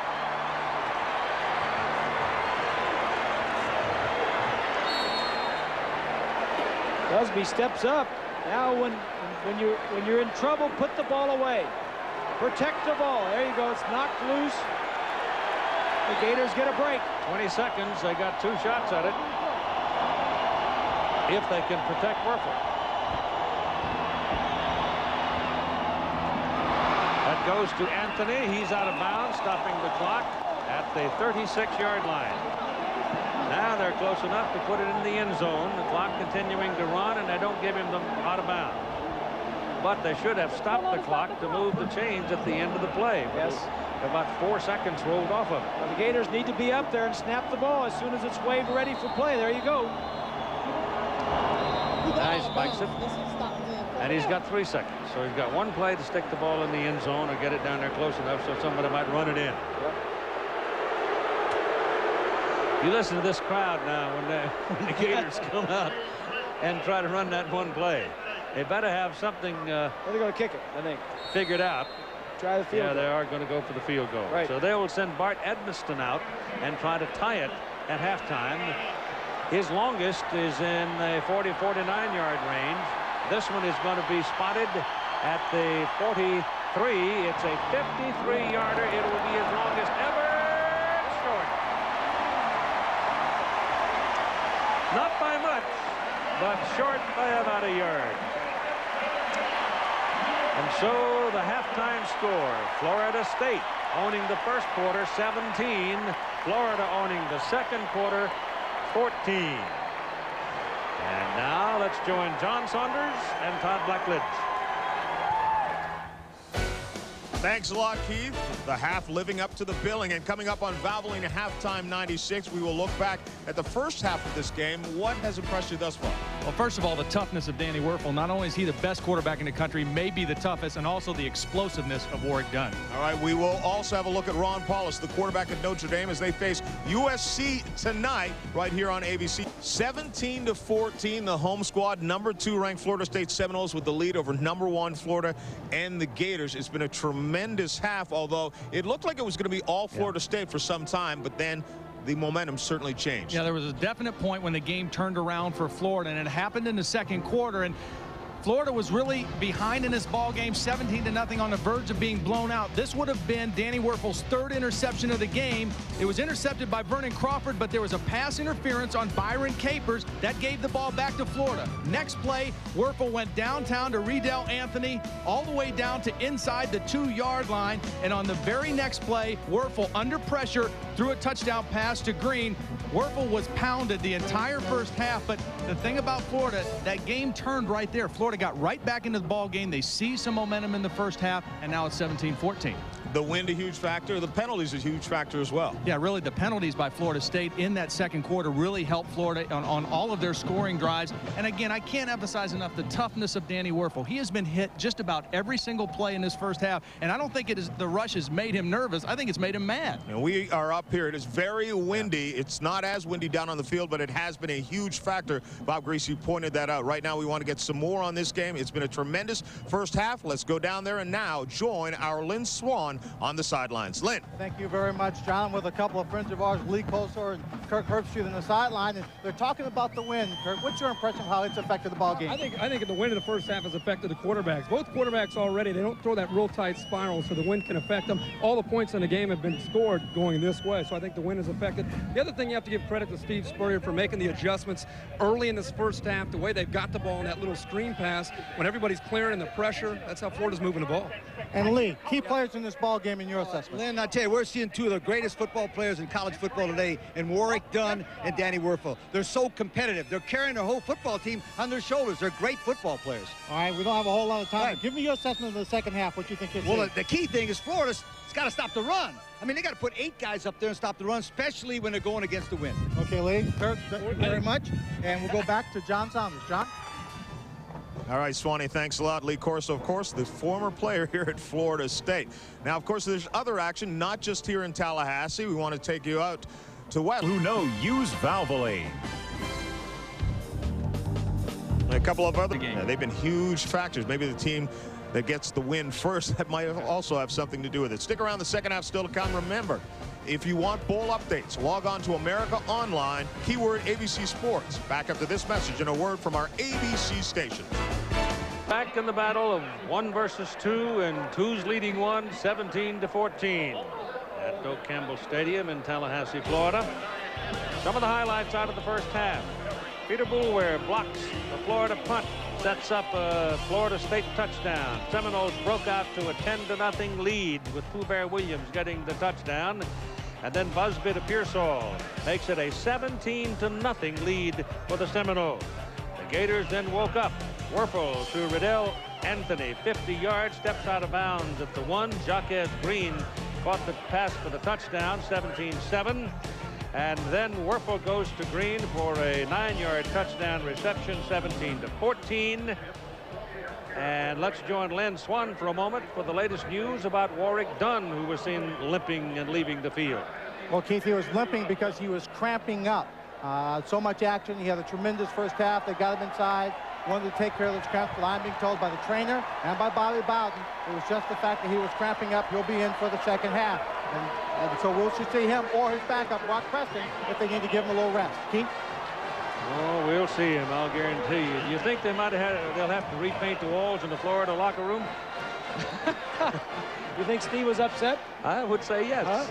The dominant things in the first half for me was Warrick Dunn, the Florida State defense, and Wuerffel. Wuerffel has thrown the ball 23 times and has been hit 17 of the 23 times he's dropped back to throw. That's a whooping. That'll make him awfully sore next week. All right, the Gators kick it off. Seminoles have the first offensive possession. That's about 3 yards deep in the end zone, and it's coming out with Dee Feaster.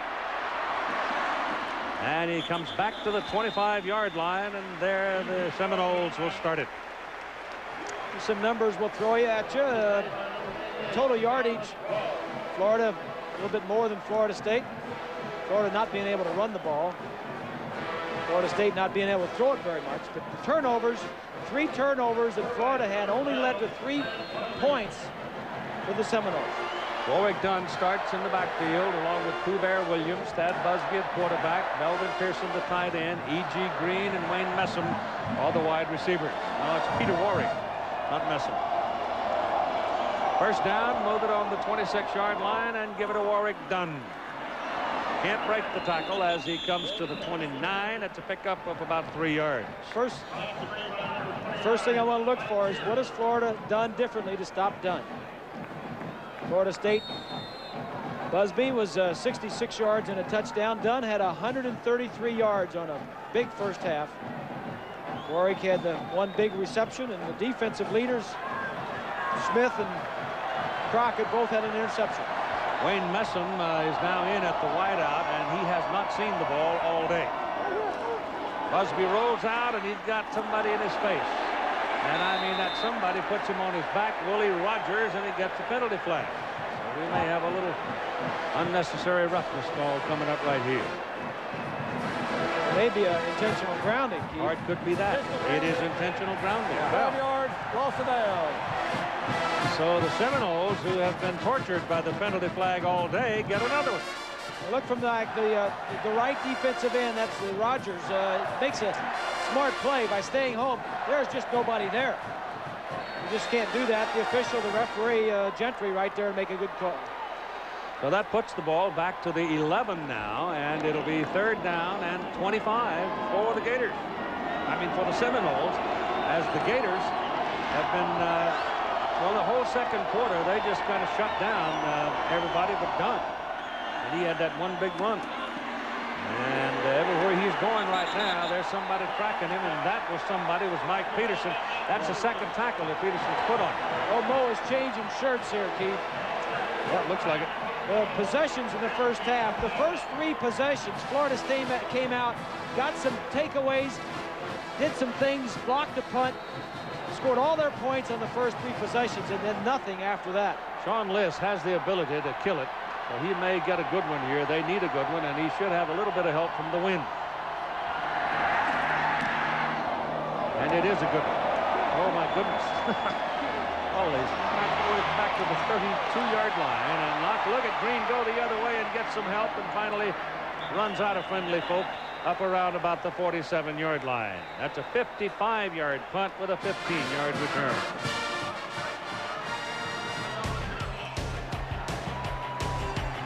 Danny Werfel in the first half, as we mentioned, was harassed through an interception on the first drive of the ball game. That turned into 3 points.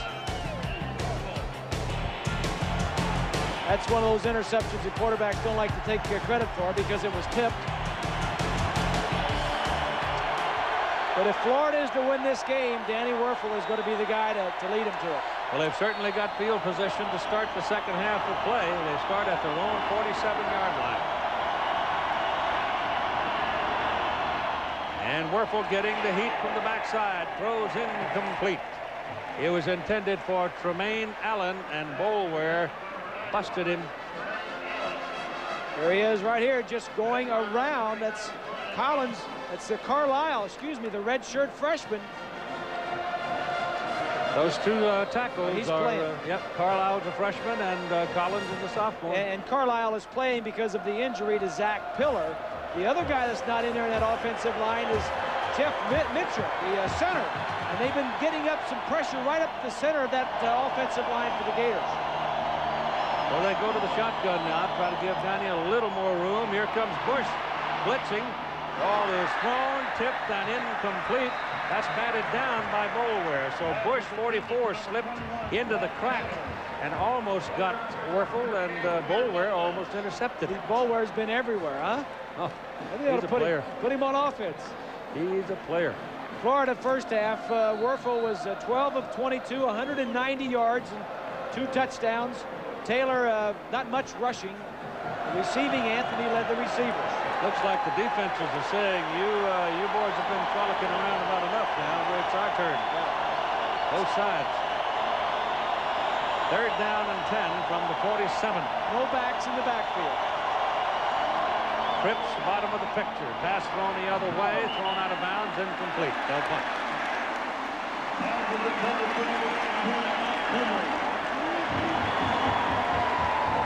Here's a look at Florida in the first half. They didn't start off too well. Interception, block punt, and an interception on the 4th. Then they got it going. They had one drive of more than 6 plays, and that was the 13-play drive. Peter Warrick is deep. Robbie Stevenson to punt. The left footer gets it out of there. Got a little pressure on him. Wadsworth got through there, but it's a good kick. And a fair catch made back at the 12-yard line. 42 yards on the punt. Still a 3-point ball game. This is Ford Escort. It's new and it's nifty. And he remains the key man for Florida State offensively.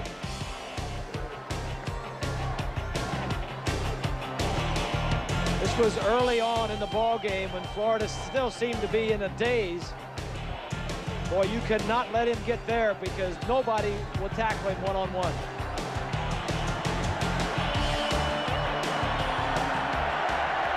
All right, the Noles come up from their 12-yard line. Their first possession was from the 26. So the field position certainly hasn't improved, and back goes Busby to throw to Dunn. And Dunn is taken down right at the line of scrimmage. First to get there is number 58, Rutledge. And then he got some help from number 24, Fred Weary. We've been talking about the Seminole defense, but this Gator defense, Keith, pretty good. They lead the Southeastern Conference in sacks. They're 8th in the country in scoring defense. They only allow on the average 15 points per game. Ron Dugan to the ball game is a wideout now for the Seminoles on 2nd down and 10. Busby gives to Dunn. Somebody's got him with the leg. And James Bates won't turn him loose. And he finally goes down.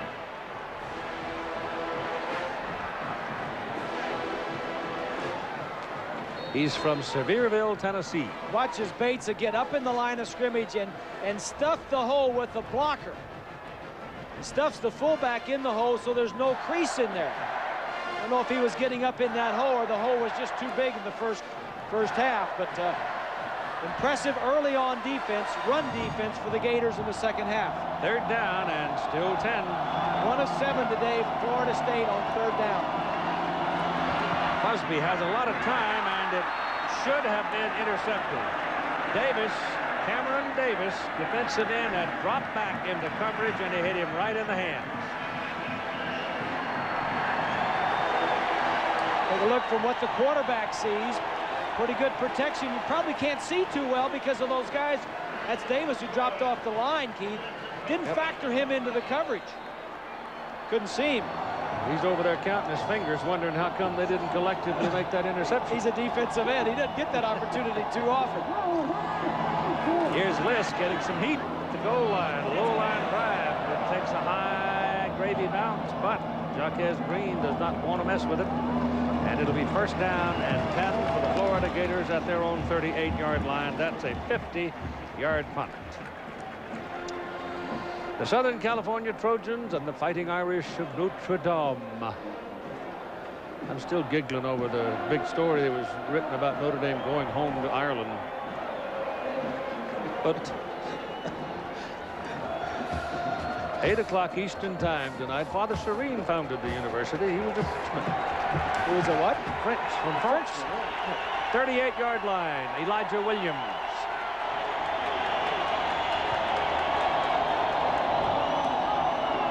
Down he goes. Yards short of the line of scrimmage. Connell Spain and Henry Crockett.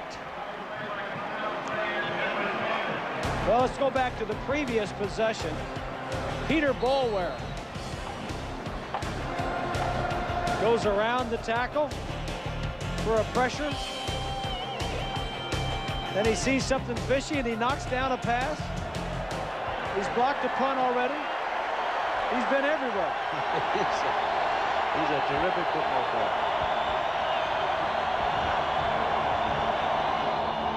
Werfel, that little shovel pass to Elijah Williams. He breaks a couple of tackles, and they finally corral him up around the 41-yard line. He is a bit of a slippery fellow. There may be a lot of money, marbles, and chalk on that Notre Dame Southern California ball game tonight. We know about Lou Holtz and what he has done.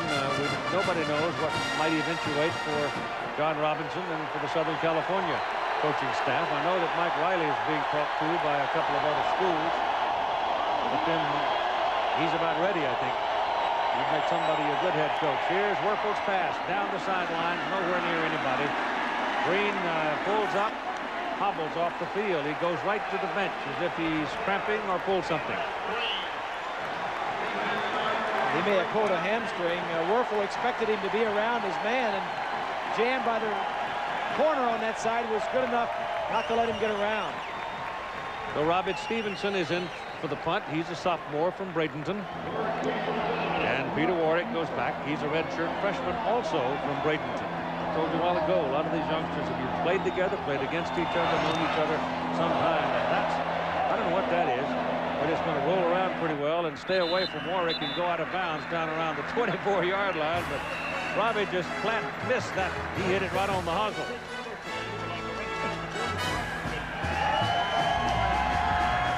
College football on ABC Sports, brought to you by Ford. Just outside the 23, Dunn, the deep back. Pooh Bear's in front of him, and Busby's changing his play. Dunn. And he's done at the line of scrimmage. Mike Peterson, number 29. That's the third clean tackle that Peterson's had on Dunn. And here's Swanning. Well, Keith, Jacques Green had cramps on that play when he was in. It wasn't his hamstring, and that's fortunate. But Steve Spurrier's got to be concerned about his team, because there are several other people who have some injuries. Fred Taylor, Terry Jackson have sprained ankles, and then there is the right guard, Donnie Young, has a hyperextended left knee. These all happened in the first half, and they've got a big game coming up next week, Keith. Sure do. That one next week, they give them rings. That ball is batted in the air, and it is incomplete. It was Mike Peterson who suddenly has become a principal tormentor on the Florida defensive side of the ball. Yeah, Peterson has been in on the last 2 plays, Keith. He's the outside linebacker on the right side over here. Watch as he'll switch the offensive man that comes blocking. Gets right between them both. See, he's not going to get there in time, and then he throws his hands up and makes a nice play. He's only a sophomore from Alachua, Florida. Busby's 2 of his last 12 for 3 yards. Hand it to Warwick Dunn. They get him right about 2-yard, 3-yard pickup, and there's a penalty flag in his wake. And it's against the Seminoles. Holding. Not going to matter. That'll be 4th down anyway, Keith. They'll probably decline it, but if the Gators can shut down Dunn, then Busby has to step up even more. Offense, refused, 4th down.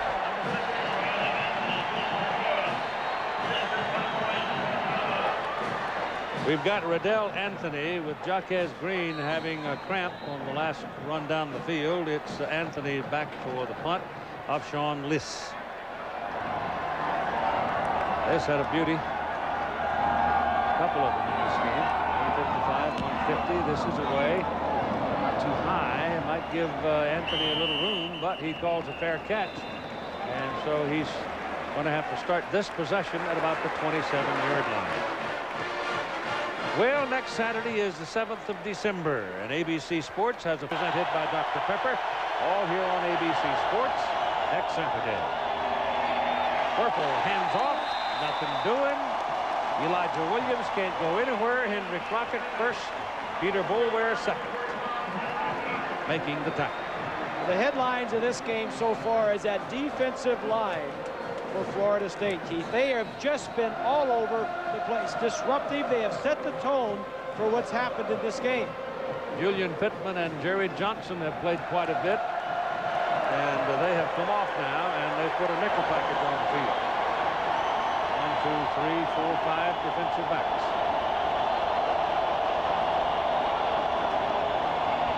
And Florida runs it right up the middle. Elijah Williams, big play. Not through yet. Down finally at the 31-yard line by Dexter Jackson. So it's Elijah Williams from Milton, Florida, exploding. He Behind the defense, a double team there at 75. That's the right guard, Young. Florida's not been in two backs that much today, and Elijah Williams has not seen a lot of action because he's a smaller back. Steve has wanted, there's a look at the right guard, Young, who got a good block, but Steve's wanted the bigger backs in there to help pass protect. He got 46 yards on that run. Wuerffel back, and Wadsworth's got a hold of him coming out off the snap. Wadsworth just beat the center all hollow, came right by Ridge and went right up his back, and that's 4 sacks for those tackles. See it from this side. Wadsworth is not blocked. I don't know who was responsible for him, but there's an old homily that goes, you can't complete passes flat of your quarterback, or quarterback flat of his back. And you're seeing it. 6 minutes and 50 seconds to play in the third quarter. Still 17-14, Florida State. Wuerffel gets it away, and it is incomplete. And the pigeon got in the way. There was a pigeon flying around back out there, and the ball almost hit it. Well, you might be having fun, but I don't think Danny's having much fun. No, he just runs around Carlisle. Now he gets him upfield and makes a twist and a turn. Wilson and Boulware. That's that pair of defensive ends, Keith. One of the best pair in the country. This offensive line is having all kinds of problems with this Seminole defensive line. Third down and 18 out of the shotgun. Lets it go for Hilliard. And it is incomplete. Hilliard never had a chance at it because the coverage by Byron Capers was like a wall. Perfect. Mickey Andrews, bottom line, pressure the quarterback, man-to-man bump and run coverage in the secondary. If the receivers can't get away from the defensive backs and the pressure gets to the quarterback, there's nothing else to do with it. No, they'll punt. It'll be the 4th in the game for Bobby Stevenson. It's a little better one this time, but he didn't need a good one this time. He needed that half a shank he had a while ago. That one goes into the end zone, and it'll come back out to the 20 for the Seminoles. Right now in the third quarter, the defenses have control of things.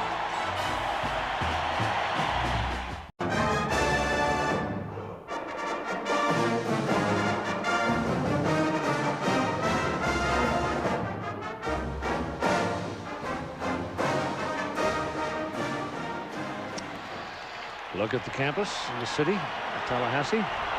From the 20 now, the home team, Florida State, leading 17-14. They've been pretty quiet except for the running of Dunn. Busby back, he throws, the ball's dropped. Dropped out of the backfield by Pooh Bear Williams. Yeah, if they continue to shut down Warrick Dunn, Busby's going to have to make some plays to get this offense going. The Seminoles in their last 7 possessions have punted 6 times, and 1 possession ended in a fumble. Well, there you have it.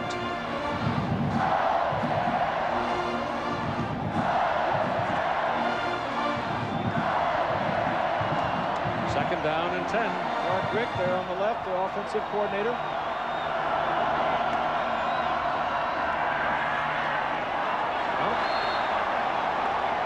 Intended for Andre Cooper, and he missed him, and it is third down and 10, and here's Swanee. Bob, I agree with you. They've got to do something, maybe throw the ball on first down, but they also need to do something else.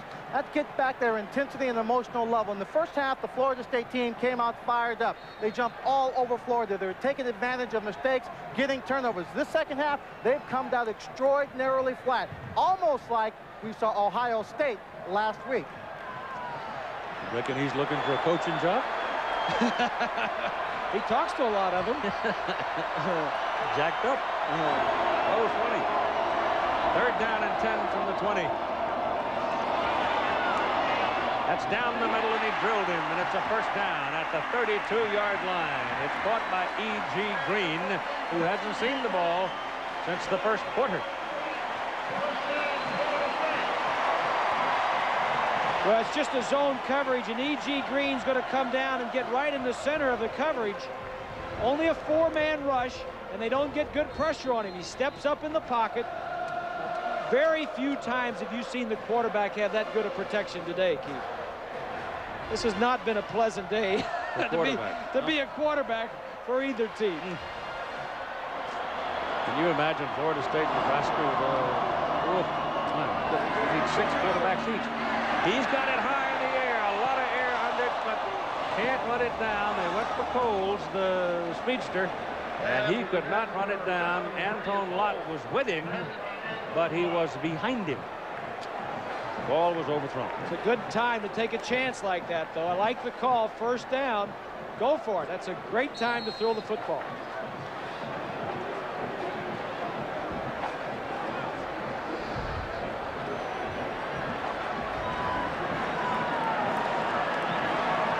Wayne Messam sooner or later is going to see the football too. He's not in there right now. Dugans is in. Dugans hasn't had the ball thrown to him yet either. This is Warrick Dunn throwing. And it's caught by E.G. Green at the 42-yard line, and a first down. Johnny Rutledge was trying to cover him. Well, this should be no surprise to the Gators because they know that Dunn can throw the ball. In fact, he threw it against them a couple of years ago. Throws it pretty well, too. But the coverage was there. First downs don't come easily here in the second half, Keith. We've had, that's the 7th possession and only the 2nd first down. At the 42-yard line with 5:10 to play in the 3rd quarter, Busby gets it off, and it is incomplete. Off the hands of Peter Warrick. He had a chance at it. Fred Weary was there, but the ball was just long enough where Weary really couldn't do anything about it. So it became a question of whether or not Warrick could reel it in. Yeah, it was just a good throw and good coverage, Keith. That's we talked about early on. A lot of skilled players at the receivers and got a lot of good defensive backs.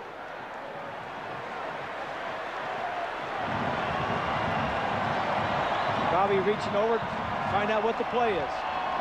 2nd and 10. All sailed on it. Ball was intended for Messam, and he was available, but the ball just sailed away on it. You can just see it take a ride to win. This time the Gators get a good pass rush. Busby's going to get just nailed. It's not as... he really didn't get hammered, I'd say. No, he didn't get hammered. He just had a couple of his own guys falling truckload of hay bales falling on him. Yeah, get you out there, Keith. I've had enough of those. From the 42-yard line, it is now 3rd and 10. Out of the shotgun, pressure coming. He's up pretty good that time, and the ball is sailed away incomplete. Tony George, quarterback, was blitzing on the play. He didn't really get Busby down, but he certainly put himself in his mind's eye and caused that pass to go awry. And he forced him to throw it before he wanted to. Busby now 9 of 25 for 77 yards. 7th punt of the day for Sean Liss. Long of 55 and a short of 33, and Jaquez Green is back now to return the kick. Having made quite a remarkable recovery from injury in that Fiesta Bowl game last year. That's a pretty good kick, but a bit too long as it rolls along into the end zone. 58 yards on that punt. The Skins game coming up next. The front side with Tiger Woods. They asked him if he was going to be nervous, and he said, I said, I think if I was playing with my own money, I'd be nervous. Yeah, I agree. But it's somebody else's money, so how can you lose? I'd like to find some of that. Yeah. From the 20. Werfel hands it off. Fred Taylor. And maybe 3-4. 4 at the most. 17-14, and it's been that way since the halftime.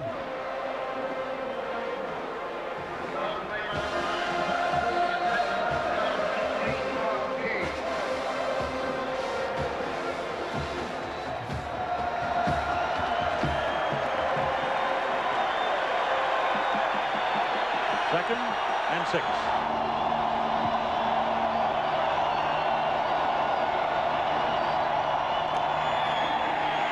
Wuerffel steps away from the coverage and completes the pass. You give him a little bit of time, and he'll make something happen, completing it to Ike Hilliard, who does something after he caught it again and moved the chain. First down for the Gators up at their 47-yard line. Wuerffel is getting a lot of pressure. Watch the pass rush back here on the on his left side. That's Boulware and Carlisle. He steps up. That's a key thing. He would have not completed that pass had he not stepped up away from the pressure. That is Hilliard's first reception today. That'll tell you something right there. This is Fred Taylor.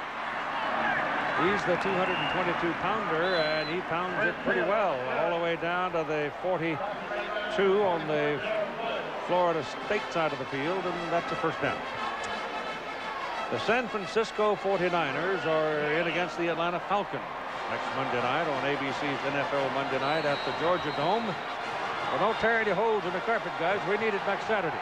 That'll be at 9 Eastern Time Monday night here on ABC.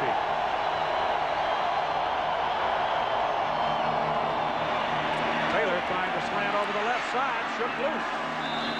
And instead of losing a yard, we'll pick up 1 or 2. Carson Newman, tough this year. Beat up on West Georgia, then Valdosta State. Northern Colorado staying alive in the playoffs.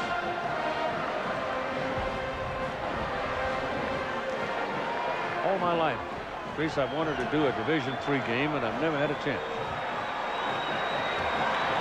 Someday I'm going to go to one. I'm sure they'd love to have you.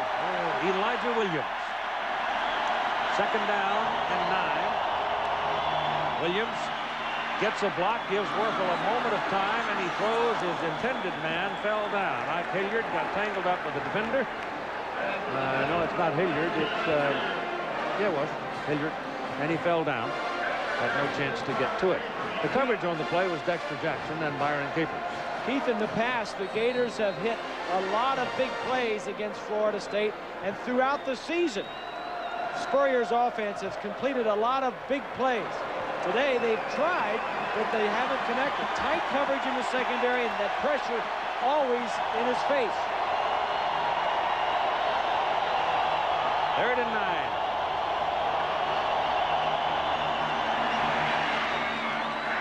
Nope. And Wuerffel's on his back again.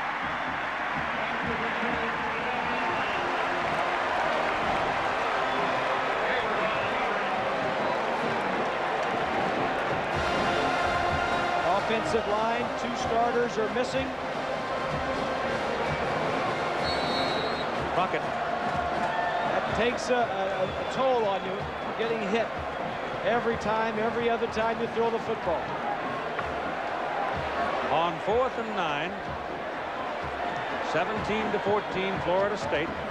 2:25 to play in the 3rd quarter. Florida State playing for a ticket to the Alliance Championship in the Nokia Sugar Bowl in New Orleans January 2nd. Florida trying to hold on to its #1 ranking. And you know, if Florida State wins this ball game, they're going to move up to #1 and replace the Gator. It's the 31st time that one has played 2.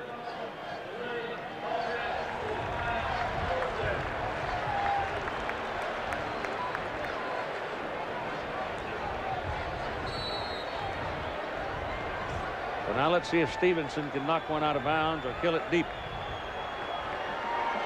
Here's where that pooch punt comes in handy.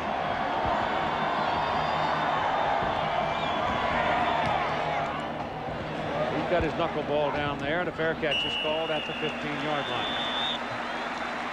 So it will be first down for the Seminoles at their own 15. They lead by 3. And as the crowd comes up, and a hand for the defense, the Budweiser Glampert's Eye in the Sky camera gives you that view from up above, 1,000 feet above Doak Campbell Stadium. Looks like it's still kind of bumpy up there, doesn't it? Oh, yes. The flags at the end of the stadium are just whipping. Rock Preston will be your tailback. So look at your total yardage. Both teams have had the ball 4 times and both teams have punted 4 times in the second half. Busby's pass is incomplete. Short. Intended for Wayne Messam. And you got a penalty flag.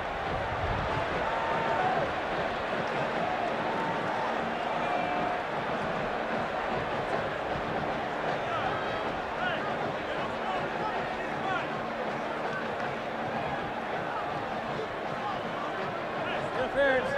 Defense. First down. Against the Gators. Steve said he doesn't mess much with the defense this year since Bob Stoops came over from Kansas State to take over the defensive coordinator's job.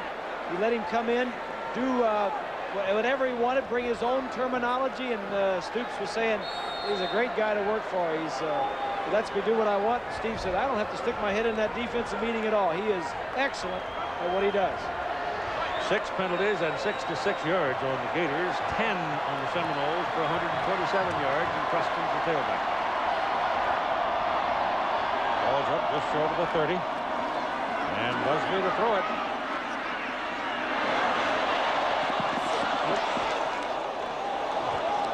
Wayne Messam running under it. So they've thrown now here in the late going of the third quarter. 2 out of the last 3 plays to Messam, but not where he could catch it. Well, what's happening in the second half is the defenses are taking over, and they are both good defenses. The offenses have tried to run the ball and can't run it. So now what they're trying to do is throw it, and the coverage is there. What's going to turn this game around, Keith, is a turnover, a mistake. Interception or fumble deep in your own territory. We are in the endurance phase of things right now. Hang in, hunker down, and hold on. On 2nd and 10, that's worth a couple of yards. Rock Preston brought down by Lawrence Wright.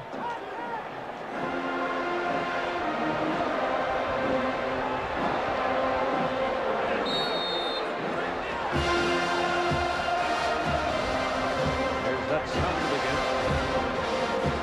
They were grumbling about the Braves using it. You can't copyright it. It's public domain. 3rd down and 7. Call it.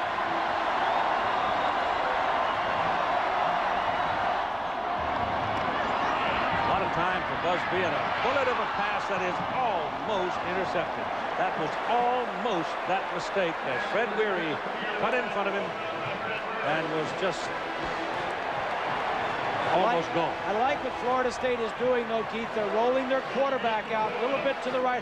He's telling the receiver, you got to come back to the ball. Just don't stand there. Come back to the ball, but get your quarterback outside that pressure a little bit. Sean List now is in for his 8th punt, and Jaquez Green waits for it. Gators ought to come out of this with pretty good field position. List has been killing it, and he's done it again. Oh, he's done it again. Into the end zone. 67 yards. Sure, there's a little bit of help from the wind, but I don't care if there was a lot of help. That's pretty good. Let's go back and take a look at that last play. Busby on a rollout. Take a look at what the quarterback sees. Ground level, rolling out. When you roll out, things open up a little bit, too. You can see a little bit better. And right there, you see the receiver, number 9, just standing there waiting for the ball to get there. You've got to come back to it. Weary, the defensive back, was coming back, almost picked it off. So the Gators take over at the 20. Elijah Williams. He didn't get to the line of scrimmage. He ran into Darrell Bush and the boys.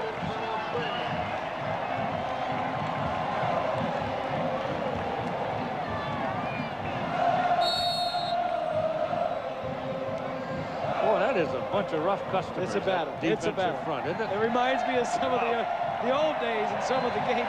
Yeah. You just have to hang tough, Keith. Keep confidence, no mistakes, and sooner or later, hopefully something will break. Well, Williams can't get back to where they started that time either. Number 95, Julian Pittman got him. A junior from Niceville. I got a package of goodies from the folks in Niceville, and they invited me to come see him, and I'm going to one of these days. Well, how come you got all that stuff? Well, because I like nice stuff. But the thing that's interesting, there's always a football player somewhere on some team in this area, a good football team that comes from there. Yeah. Oh, yeah. Yes, they've always good football players come out of it. Third quarter is over. We've got one left. It's 17-14. The Noles lead. We'll be back after this message and the word from our ABC station. Well, the prize is considerable at the end of this one, and we have only one period left. Seminoles leading the Gators by 3 points. And here we go on 3rd and 11. Wuerffel has a man. Ball almost dropped. It is put away by Rydell Anthony. He's got a big play. He's thrown out of bounds all the way down on the Florida State 43-yard line by Dexter Jackson. This time he's going to have good protection. Watch the two offensive tackles. Going to keep good protection. The receiver's going to come right into the middle of the field. The two tackles keeping the ends off. He got a lot of room to step up. That's what he's used to having during the season. But this Florida State defensive line has just been dominant. Jermaine Allen, tight end, did a pretty good job handling Wilson that time, too. Yeah, he gets getting some help. 43-yard line and working out of the shotgun. Wuerffel lets it go. It's incomplete over the head of everybody. Ike Hilliard was the receiver in the area. And it'll be 2nd down and 10. Let me show you, Keith, what they're doing against Boulware. They're trying to keep Boulware at home, so they're double teaming him with the tight end and the offensive tackle. Well, if they can keep doing it, poor Danny might be able to walk to the bus. Elijah Williams, the deep man in the backfield.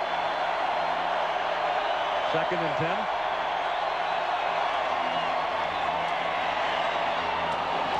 It's caught. And it's good for a first down by Jaquez Green down at the 26-yard line. Just barely slipped through the arms of the defender. Look from behind the defense. 5-step drop. Quick pass protection. Just gets in there before Capers makes the play. Chevin Smith saves the touchdown. It's first down Gators at the Florida State 26. Crowd got kind of quiet there for a minute. Now they come up to help the defense.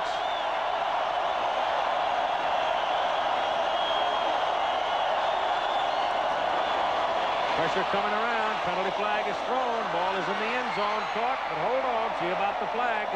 I think you might have a holding call coming. Rydell Anthony threw it. He caught it. As it is holding Florida. Yep, thought so. As Wuerffel threw the ball, the referee let the flag go, and even though it was right on the numbers to Anthony, it's lost. That's 79, the right tackle on the play. He got out of the screen. No, that's not it, I don't think. I think it was up, maybe Donnie Young, somebody up there in the line, but he threw it, the official threw it long before Wuerffel threw the ball. So they lose a... We go back to what we said, Keith, before, that the Gators, the most penalized team, about 90 yards, maybe 85 yards a game in penalties. And like you said, it's not the yardage so much, but that took back a touchdown. Yep, it's a 14-yard penalty. It'll make it 1st and 24 as it comes back to the 40-yard line. Spot of the foul call. Had that little short dump off. And they get something out of it as Anthony again. Now he stepped up. He's got, he lost that last catch, so he would have 8 catches in the ball game. That's a lot. Well, these numbers haven't changed much. These are mostly offensive numbers from the half, because third quarter was all defense. 9 possessions and 9 punts by both teams. Third down conversions, not very good for either side. 2nd down, 11.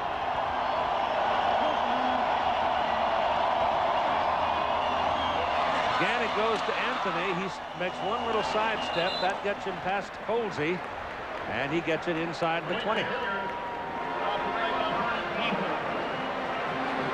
These Florida wide receivers are pretty nifty after they catch the ball. Here's Lynch one. Well, Keith, Riddell Anthony is playing remarkable football when you look at that catch, and consider this. The team doctor just told me he has a slightly separated left shoulder. That's why he came out, but he is still in the ball game, and he's got to be hurt. Elijah Williams is in the backfield, but he's there more as a protector probably. Yep. Anything else. Here they come. Look at them. Oh, no chance. No chance. Dexter Jackson, the free safety, was right up in the crack, and he arrived just about the time Danny Wuerffel took his second step. You got to block down the offensive line. Somebody's got to be responsible for that. That's the problem, Keith, with that aggressive defense where the linebackers are always sticking their nose up in between the defensive linemen. You don't know when to count them and not to. Here's an effort to tie from 41 yards by Bart Edmiston. He's got enough leg from this distance. He gets it up. No good.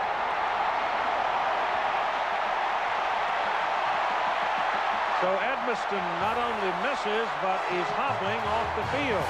And the score remains a 3-point lead for Florida State.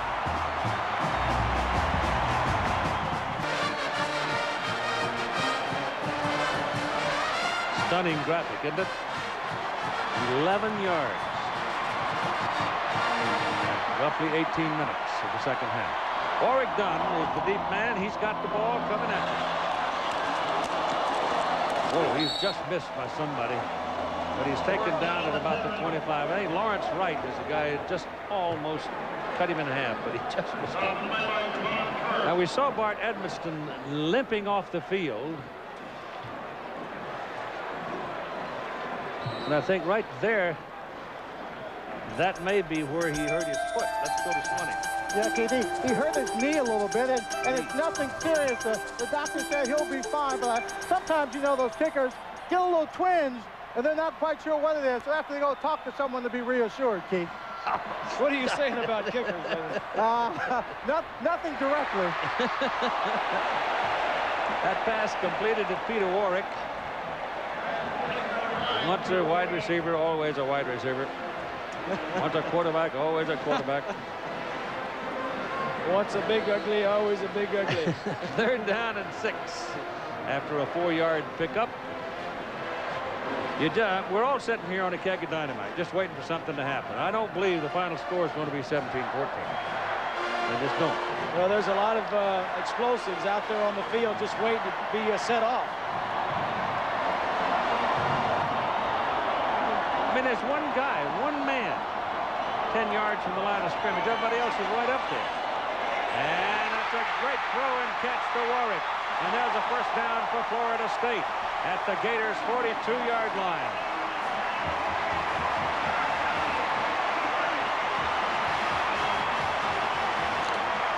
Take a look from behind the quarterback. Number 4 Wright's the free safety.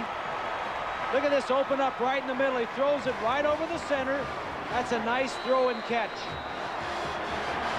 You give the quarterbacks time, they'll hurt you. If you rush them and knock them down all day, they're less likely to hurt you. First down, Seminoles at the Gator, 42. 10 minutes, 11 seconds to play in the game. Busby back. Has time again. And it is incomplete. Pretty good battle for the ball there between the Coles of Florida State.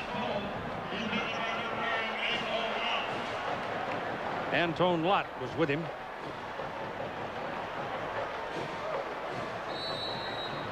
Busby says, come on, get the play in here. Get it in there quicker. Play incomplete pass, stopping the clock at 10:03. Quarterbacks like to get to the line of scrimmage with a lot of time left on that 25-second clock so they can check off if they want to. Now it's 7 seconds. Snapped it at 6. A soft pass going just over the line of scrimmage to Warrick Dunn. And that's another Seminole first down. Yeah, that's dangerous there. You can't cover him one-on-one. man-to-man coverage all across the front here. Here's Dunn. He's going to come out of the backfield. He's got a little option. He can go one way or the other. And the linebacker right there has to cover him either way. He chooses to go inside. Busby gets him the ball, and he breaks the tackle. Johnny Rutledge had to leave the game, the outside linebacking position. Kelsey comes in for Florida. And the Seminoles are moving it from the 27. Here's Busby setting up, going for the corner. And it is incomplete, and no fault of Busby. He threw the ball perfectly, but the intended receiver, E.G. Green, and the defender kind of tangled their feet, and it didn't quite come off. He had a little trouble coming out of his break. We'll see it here. Right there. Yeah, that's no foul there. It's just unfortunate that he stumbled coming out of the move, because the ball was high enough he could have adjusted if he would have been there. That had 6 all over. 17-14 Florida State. 2nd down and 10. Ball at the Gator 27. That's the time remaining in the ball game. Little short snap goes to Dunn. Dunn runs it over the right side down to the 20.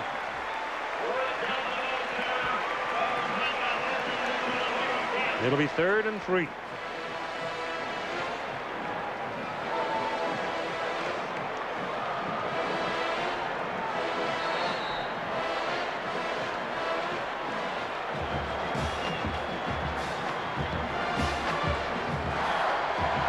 Alabama is sitting home watching. Healing and resting. Florida is going to go to Atlanta. Bruised. Timeout by Florida State.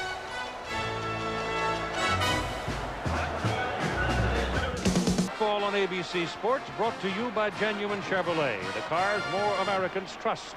By Burger King, where you can get your burger's worth. By Marriott Hotels, Resorts, and Suites. We believe when you're comfortable, you can do anything. And the world's most advanced battery, the new Duracell PowerCheck.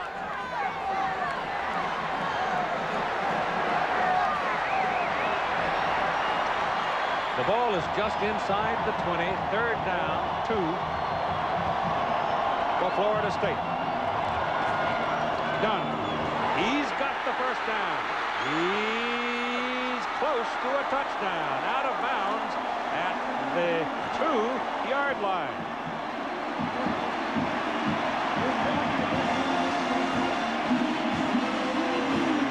Running left side.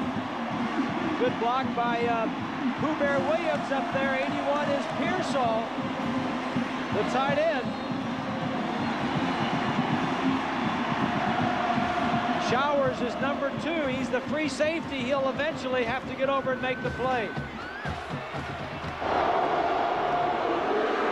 They give the ball to Williams, the fullback, and he gets his 285 or 6 pounds rumbling for maybe a yard, maybe a foot.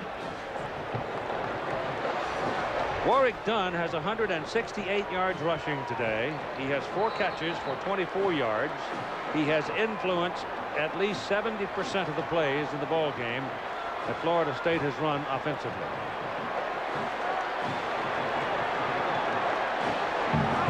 And he'll probably get it right here on 2nd down and goal from the 1. Nope, they give it to the big man. And he does not get in there.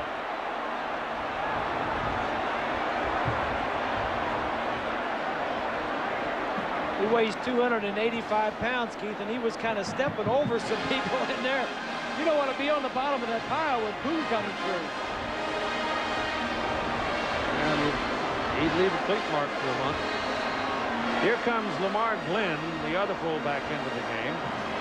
So he's going to be in the backfield. Messam has come out. Now Messam is going to go back. Somebody else is going to come out. Take a timeout here. Take a timeout. That's what they're going to do. So that stops your clock at 7:21 to play in the ball game. Florida State has 1 remaining. The game may be on the line right here. Somebody waiting to write a ticket for the Florida State Seminoles. It says New Orleans. Maybe they just get up and ride, as Willie calls it, the old city of New Orleans over there. However, this is the chance for him to put it away. They give it to Williams. He does not budge it. Yes, he did. Yeah, he did, too. He fell down. Second effort. He wiggled off the top and fell over the side and rolled into the end zone. His first lick, he was stone cold, but he kept on pounding and rolled out and in there.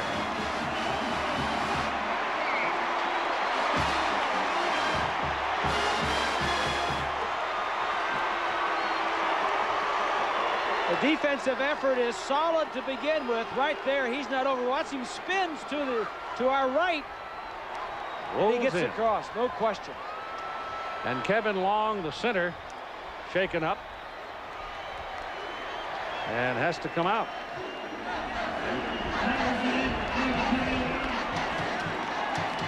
Big fellow from Summerville, South Carolina. That'll hurt them. They don't have any more seasoned backup offensive linemen to put in there. Here comes your extra point try from Scott Bentley to make it a 10-point lead with 7:15 to play in the ball game, and he's got it. Remember now, a little while ago, Florida lost a touchdown on a holding penalty. Seminoles have come back down, and they have scored. And stooped after Pooh rolled in.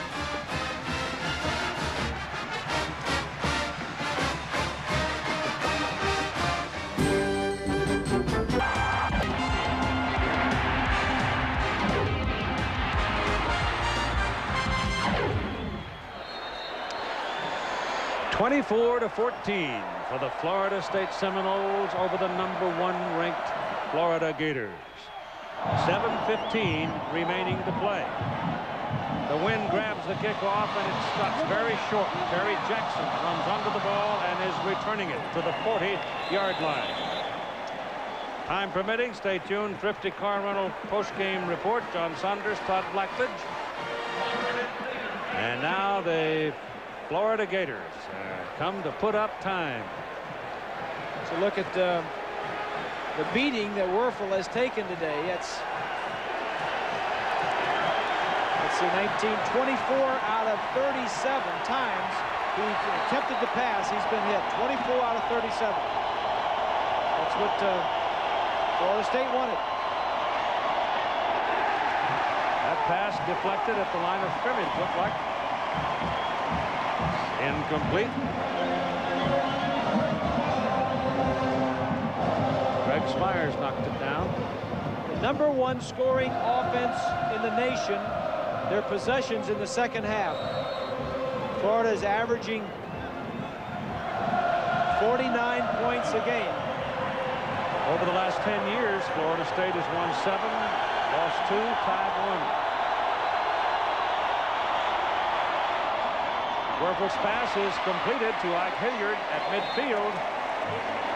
And they'll give him possession on the Florida State 49. First down. 6:55 to play in the game. Spurrier has only beaten the Seminoles twice in the 7 times he has played them while at Florida.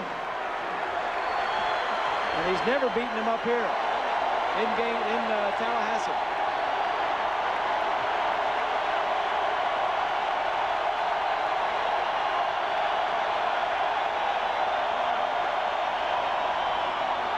Handoff goes to Jackson. And Jackson can't get it going at all. Spires is there.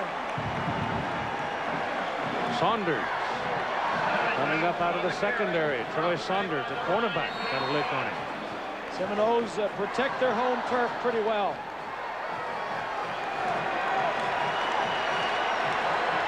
It'll be second down, 11 for the Gators.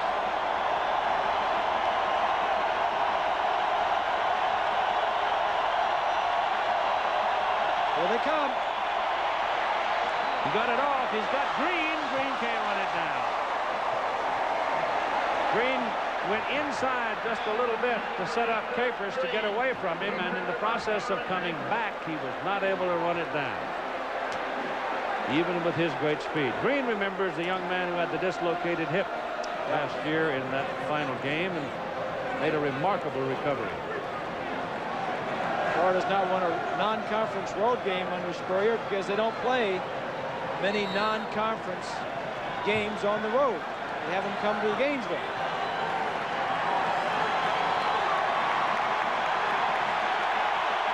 Third and 11 for the Gators at 5:52 and trailing by 10 points. That was a chance there, Keith. That was a great opportunity. He had time to throw. That one whistles right by the ear of Riddell Anthony, and it is incomplete. That's what a bump can do to you when you're in the bump and run circumstance. It disarmed Anthony. Yep, never saw the ball.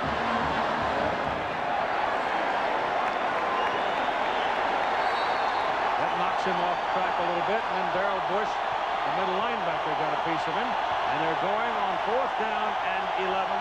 This might be the game. It might be right here.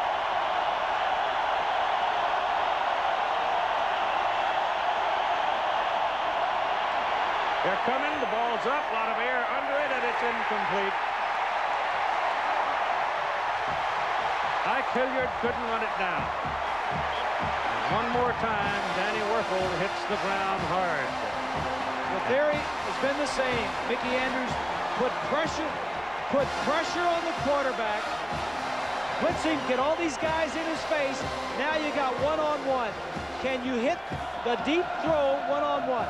He doesn't have long to wait.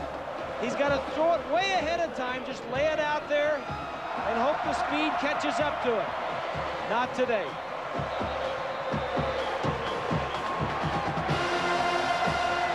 Whoa, that's a lick.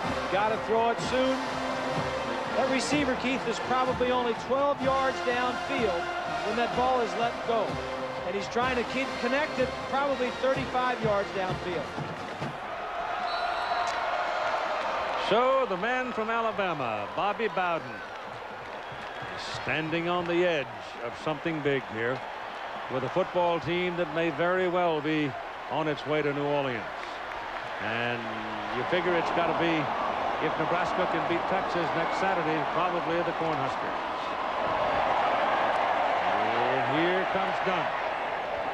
Florida has 3 timeouts remaining. Florida State obviously is going to try to run the ball, do whatever it takes to keep the clock running.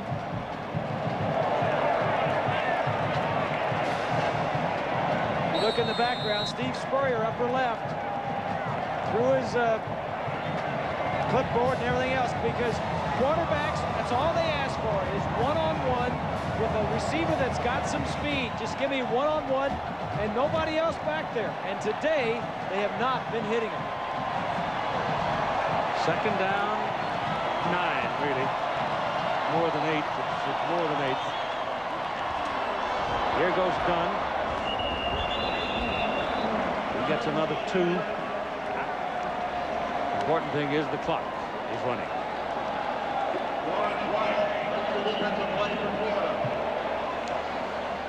When we get this game finished, the Skins game will follow. Tiger Woods. Obviously, you know about him. John Daly. Fred Couples. How much? You know what I'm interested in seeing? What? Who out-hits John Daly or the Tiger, huh? Yeah, but that golf course, you can't rear back and belt it. There's going to be a couple times where they're going to rear back and belt it. There's I want to see. Fairways right now, but it is Warrick Dunn running the ball again on 3rd down and long, and he didn't get, in fact, he lost maybe a yard. A little bit of a skirmish breaks out, but the officials handle it quickly and efficiently, and it's going to be 4th down. And the Florida Gators now will stop the clock with their first time out of the 2nd half at 3 minutes and 56 seconds to play.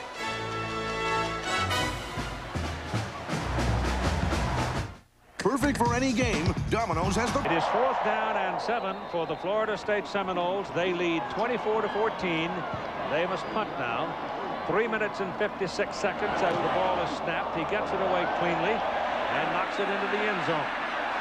And it'll come out to the 20-yard line, so it's about 2 yards too long. And the Gators will try to come now from their 20, trailing by 10. The decisive drive here, and the only drive of the second half by either team, 75-yarder for the touchdown. Bart Edmiston, the University of Florida field goal kicker, right there on crutches with an ice bag on his knee, and that came from kicking the ground after missing a 41-yard field goal try, kicking in frustration. In frustration. I don't know if he hit the ground or he just kicked the air, Keith, but certainly pulled something in that knee. And Florida's got 3:47 to go. They may need a field goal kicker if they hope to tie this game.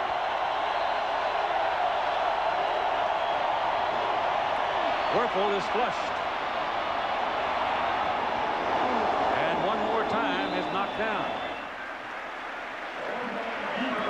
He gets it out to about the 27.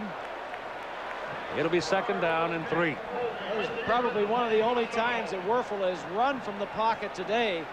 And that's what Mickey Andrews and Bowden, the defense for Florida State, knows, that he's not going to scramble outside the pocket. They don't roll out.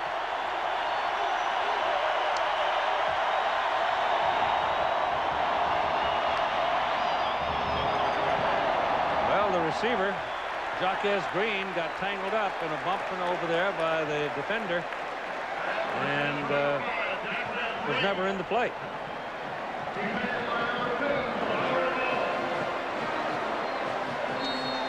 So it is now third down and 3. And 3:08 to play in the ball game.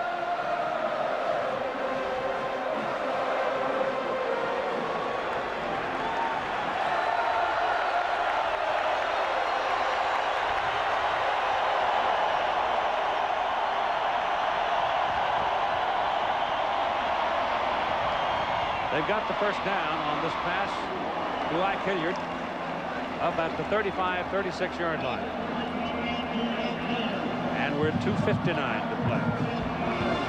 Hilliard looks like he's walking a little lightly there. These are the guys that can take the ball and run a long way, the wide receivers, but Hilliard right there. He's leaving. Looks like he's been dinged a little.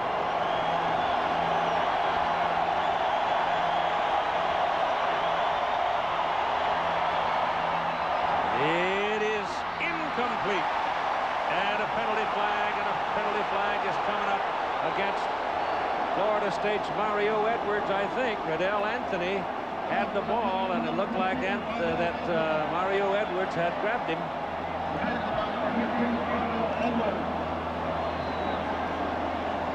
A 15-yard penalty and a first down, if that's what it is. Pass interference. Defense. Yep. 15 yards, first down.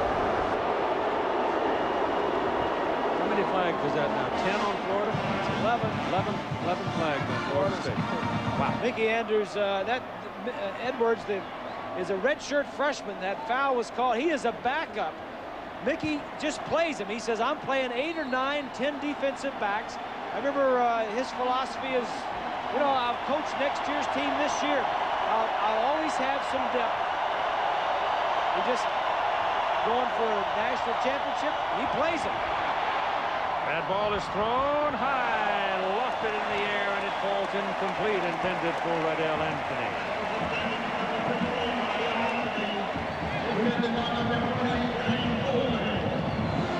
They need a little help out there from somebody else. Jamie Richardson needs to get involved and make a play.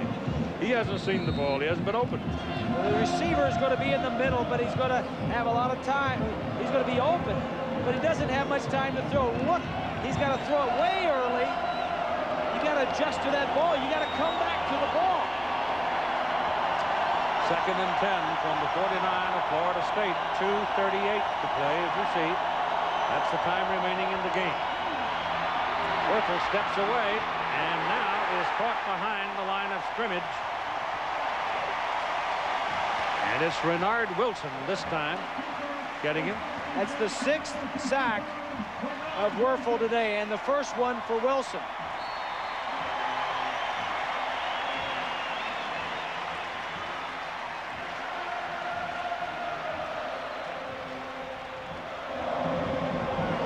Clock running, coming up on 2 minutes. 3rd and 12.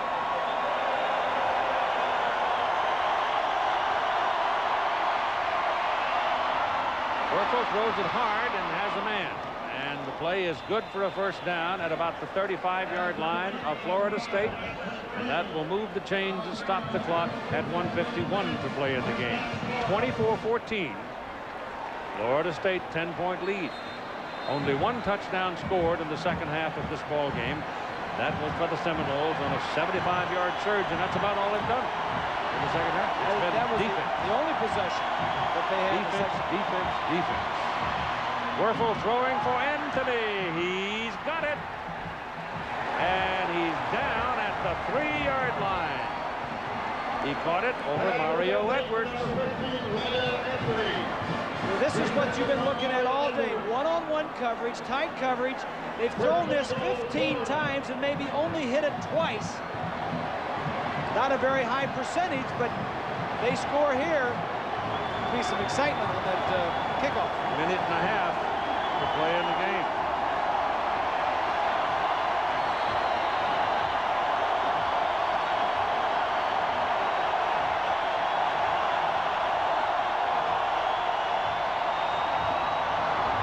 Penalty flag.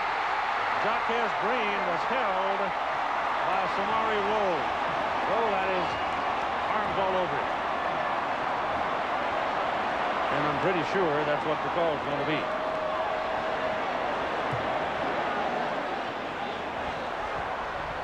Interference, pass interference, defense. Yep.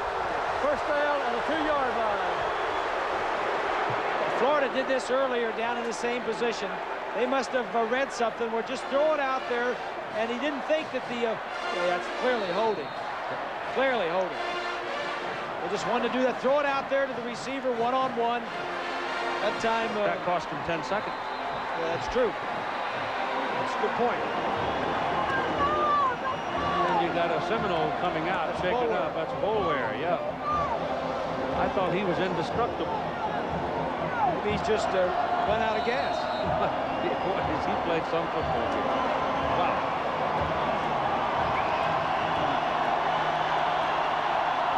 All right. First and goal from the 2. Anthony, touchdown. Riddell Anthony went up higher than anybody else and made the catch.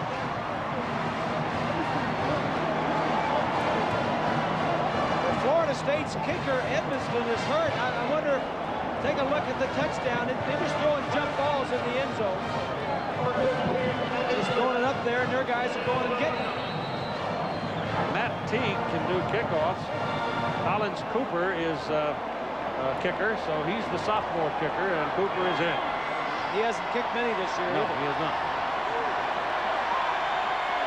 Now's a good time to start your career. There it is.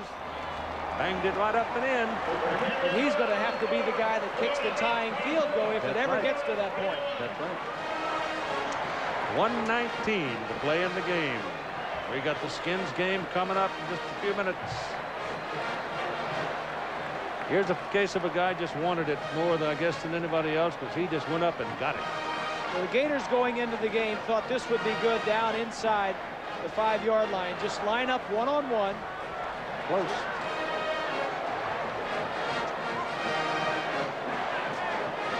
He never quits. He just never stops. He's something. I admire both these teams. They're full of grit, aren't they? They certainly are.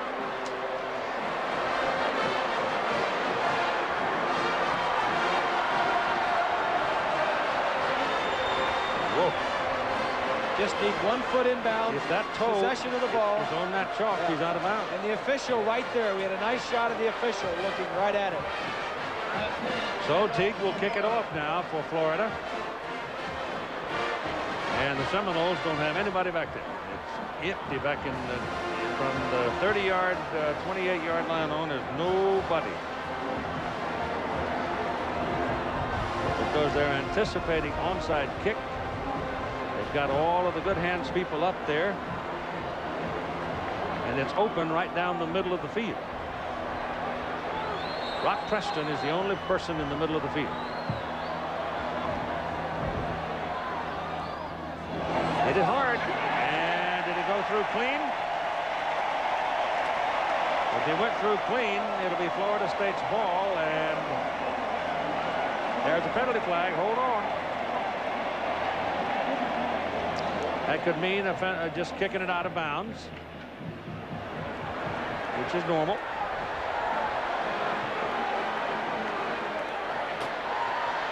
He kicked it hard. The reason he kicked it hard is trying to ricochet, hoping to hit one of the Florida State players. But he didn't, and it's Florida State football. Out of bounds. They'll take the ball at the inbound spot, 1st and 10. Seminoles did a nice job of getting out of the way. Watch this. Both teams work on this all the time, even though you don't see it very often in a game. They know if it's kicked hard, get the heck out of the way. But this is just good coaching, you know. You work on it from both sides. I don't know how in the world he got through there, but it did. And the Florida man coming down the sidelines, he almost got to it too. Oh boy. All right, 1:19 to play in the ball game. They're probably out walking around the first tee trying to find a television set to watch the finish of the game. They don't want to start till this is over. They don't want to start, no. And that's going to be a first down for Warrick Dunn. Warrick Dunn on the carry. Florida has 2 timeouts left.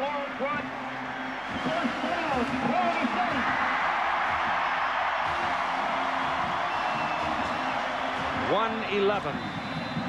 And timeout called by the Florida Gators. They have 1 left.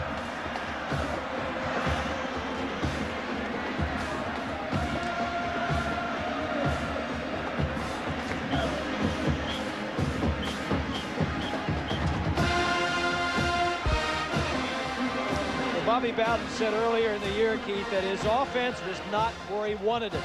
When Danny Cannell graduated last year, Thad Busby stepped in, was a little bit inconsistent early on in the year. He's had 3 games over 300 yards passing, but he said we got the feeling that they were pointing for the Florida game. We did the Virginia game about midseason, and they defensively and offensively. He said, we're just getting better. He says, we hope to be where we want to be down at the end, and he's there where he wants. He's ahead with about a minute to play. The Chevrolet most valuable players of the game are Danny Werfel of the Florida Gators with 23 of 48, 362 yards, and he's been hammered on all day. Warrick Dunn influenced the entire ball game offensively for Florida State. 184 yards. He's over 1,000 for the 3rd successive season. 24 yards receiving. They are the Chevrolet most valuable players of this ball game, with Chevrolet donating $1,000 to each school's general scholarship fund. There were a lot of people who could have gone home with that today, but most of them were defensive players. Most of them were defensive players, but it's kind of funny that we wind up with the 2 offensive players, but they were so dominant. The ball is on the 39-yard line of Florida. 1 minute and 4 seconds to play. Florida State 24 and Florida 21. And the Gators have no more times up. So it would seem a reasonable thing to suggest that this one's in the bank. But, well, unless you see one of those all-timers where somebody drops the ball. And, yep. And I can't imagine that they're going to put the ball at risk. Obviously, the defenders will try to strip it.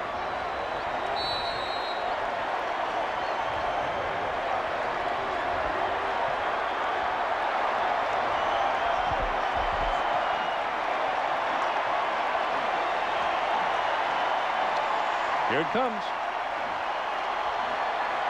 This was always one of my favorite formations right here. You knew you had the game won, and all you got to do is just take the ball and take a knee. That gets the clock going. Gators have no more timeouts. Last 50. Well, Ann, you might have to buy him a new suit. you got to go to New Orleans. And they don't have to play a game before that. They just sit around and rest up and get ready. It looks like it'll be Nebraska. Possibly if they can beat Texas. If they can beat Texas. And Florida State. You know what? They look just alike almost. Nebraska is a little more option on the offense, but the defenses play much the same. It will be a war. It will be a defensive struggle. So the Florida State Seminoles under Bobby Bowden will surely move to #1. And then wait until the Nokia Sugar Bowl in New Orleans for their chance to claim a national championship. And that snap of the ball will do it. Steve Spurrier and these Florida Gators playing for the Southeastern Conference Championship must try to forget their bruises, pump up their pride, and march on Atlanta next Saturday night to play the Alabama Crimson Tide, which we'll have for you at 8 o'clock Eastern Time. Your final score, Florida State 24, Florida 21. Here's Lynn Swann. Bobby, congratulations. Is this the biggest win for you all time? No, I ain't gonna say that. I'm not giving Florida that credit. Okay. No, it's a mighty big one. It belongs to the kids. I've got nothing to do with it. All the kids played great. Defense, offense, and kicking. I'm just proud of them. You win the locker room at halftime. You say you came out. If Florida will let you, you wanted to let Warrick Dunn carry the football. That's exactly right, and I want us to quit getting penalties. We were in complete charge of this darn ball game, but we got a penalty, and a penalty, and a penalty, and a penalty. And that last touchdown, they got 2 good penalties. You also probably have a date you want. Yeah, I hope so, buddy. Thank you, Lynn. Thank you, Bobby. Congratulations. Keith? Well, he's something. Second winningest coach active in college football today. Bobby Bowden and the Florida State Seminoles surely will be #1 in the next national poll and a chance to play down the road for the big trophy. Our congratulations to the Florida State Seminoles, and we'll see the Gators next Saturday night in Atlanta. We hope you enjoyed it. If you want to keep a kid out of crime, become a mentor. Teach him right from wrong. So do some good. Here's the number to find out how. Children First.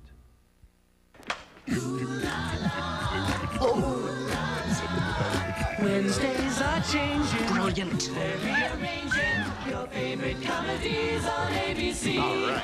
Wednesdays are changing because now you can see Drew at 9/8 Central, followed by Ellen. Wednesdays are changing on ABC. Need a great holiday gift idea? Early's is the South's oldest Southern food catalog mail order business. Early's, the gift of good taste, is the perfect solution for all of your business and personal gift-giving needs. To order or receive a free holiday gift catalog, just call 1-800-732-7597 or visit our retail locations at Carter Court in Franklin or Highway 31 in Spring Hill. With each order, we send a little bit of our heritage and our best wishes from the Tennessee countryside. Problem. You thought you found the perfect gifts last year. Gee. Thanks. Wrong. Solution? Come to Lowe's Home Improvement Warehouse. Lowe's makes finding great gifts easy with all the best name brands in electronics, appliances, phones, power tools, and more. Lowe's has the gifts people want to get. Plus, nobody beats our prices, guaranteed. So to make sure your gifts please absolutely everyone, come to Lowe's, because Lowe's knows gifts. Everybody loves Hardee's Holiday Combo, and just in time for the holidays. Collectible glassware from Hardee's. What will they think of next? 2 quarter.